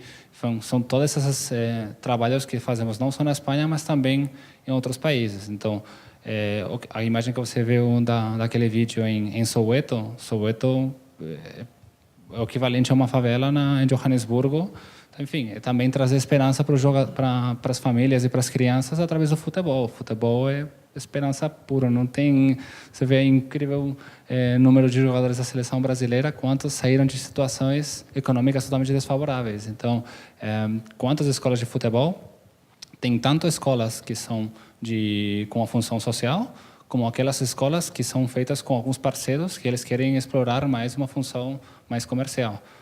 Temos escolas de alto desempenho em Dubai e em Egito também, se não me engano, fizemos um acordo com a Pepsi, selecionamos jogadores que nunca tinham, fizemos uma seleção de jovens que nunca tinham jogado entre eles, demos treinamento, demos metodologia, foram jogar na Espanha 3 jogos, se não me engano, acho que o primeiro perderam, mas o segundo eles já perceberam como eles jogavam, como se entrosaram, e eles venceram o Málaga de juvenil, sub-20. Ou seja, atenção, você poderia falar, no Egito não tem talento, tudo. Claro que tem talento. A população que tem, é só uma questão de treiná-los, formá-los, dar uma boa metodologia, sabe? Todos os valores do jogo, do esforço, do trabalho em equipe, ter a oportunidade e eles conseguiram. Enfim, são vários projetos que, enfim, espalhados por todo mundo. É bem, não sei se depois eu poderia compartilhar com você, mas, enfim, total à vontade depois para conversar com mais detalhe.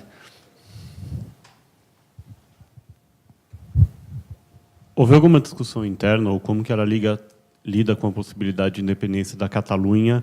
E a La Liga, você falou, é uma cisão da federação, mas trabalha junto. Essa é uma decisão que envolve também a federação, porque um clube não filiado não poderia jogar, imagino. Existe essa discussão conjunta ou a La Liga deixa a decisão na mão da federação e depois que houver uma decisão vai ver o que faz? Curiosamente, é um assunto que não tem sido comentado muito dentro de La Liga, porque, enfim, tem medidas judiciais que já estão sendo aplicadas e para a La Liga não faz sentido nenhum que o Barça não esteja na Liga, nem para o Barça faz sentido nenhum não estar na Liga. Então, não cogitamos em nenhum momento que eles possam ficar fora do campeonato. É difícil fazer comparações, dizer é que o Mônaco está no campeonato francês e que, por exemplo, Andorra tem times que jogam no campeonato catalão e tudo assim, mas eu acho que a situação política realmente cria um pouco essa conversa, mas não temos nem a mínima possibilidade na cabeça de que isso possa acontecer. Então, enfim, acredito que tudo continuará bem. Daqui a uns meses esperemos que tudo se calme.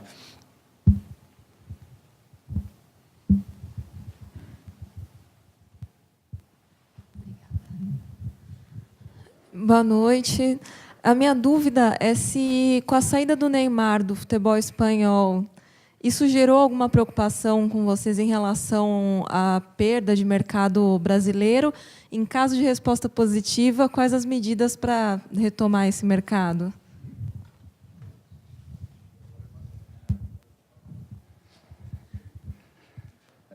Mediaticamente, não tem como negar o impacto que tem que um jogador como o Neymar deixe o campeonato espanhol e o Barcelona. Isso, enfim, não tem como negar isso.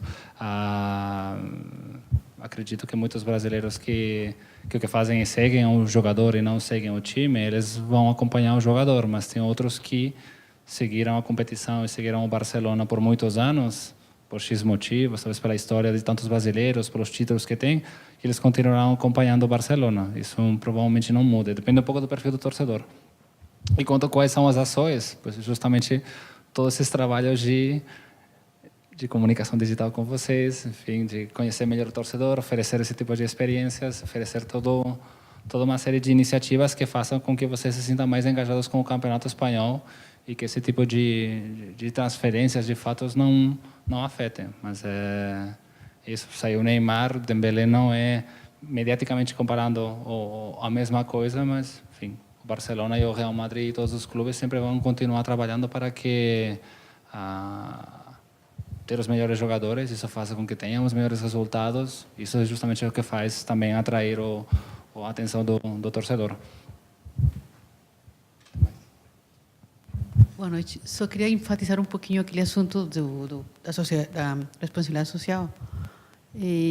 Vocês comentaram na governança que tinha uma série de representantes, instituições, blá.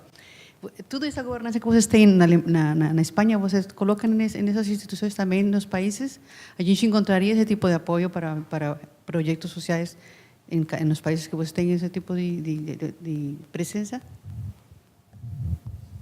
Sim, justamente a intenção é também ampliar esses projetos sociais para todos os países nos quais temos presença. Eu há pouco mais de 6 meses estou aqui, ainda não fizemos o primeiro projeto, mas, claro, estamos abertos a conversar para justamente trabalhar com, enfim, eu tenho detectado, enfim, como, por exemplo, violência no futebol, enfim, trabalho infantil, enfim, tem áreas no norte do país, enfim, ou até em periferias, em grandes cidades do país, enfim, tem muitas ações que podem ser feitas justamente para tentar melhorar as condições, sem dúvida.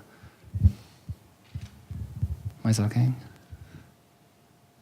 Alguma pergunta das pessoas que estão nos assistindo no YouTube? Que não tenham desligado? Sim, última.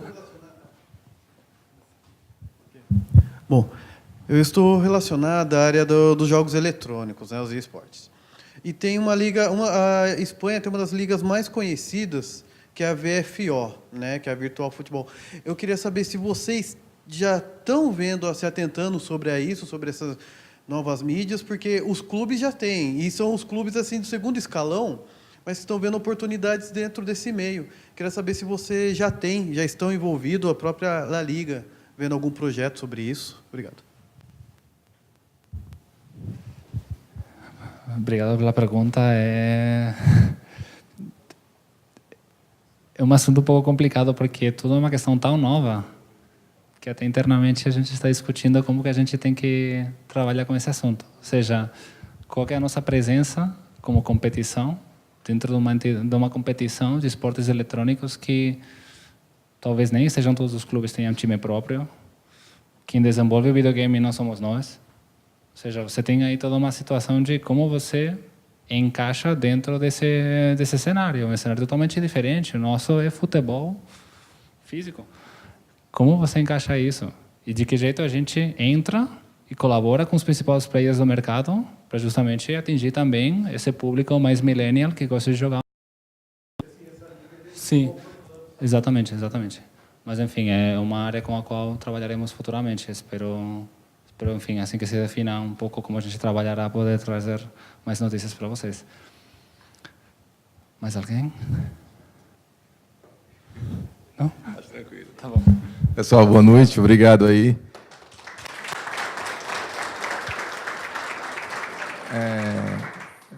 Terminado mais um segundo encontro do Cruyff Sports Talks. O ano que vem a gente pretende fazer mais 6 encontros, são encontros bimensais, com esse apoio junto com a BDO e a Extreme Sports, também na parte de transmissão via YouTube, né?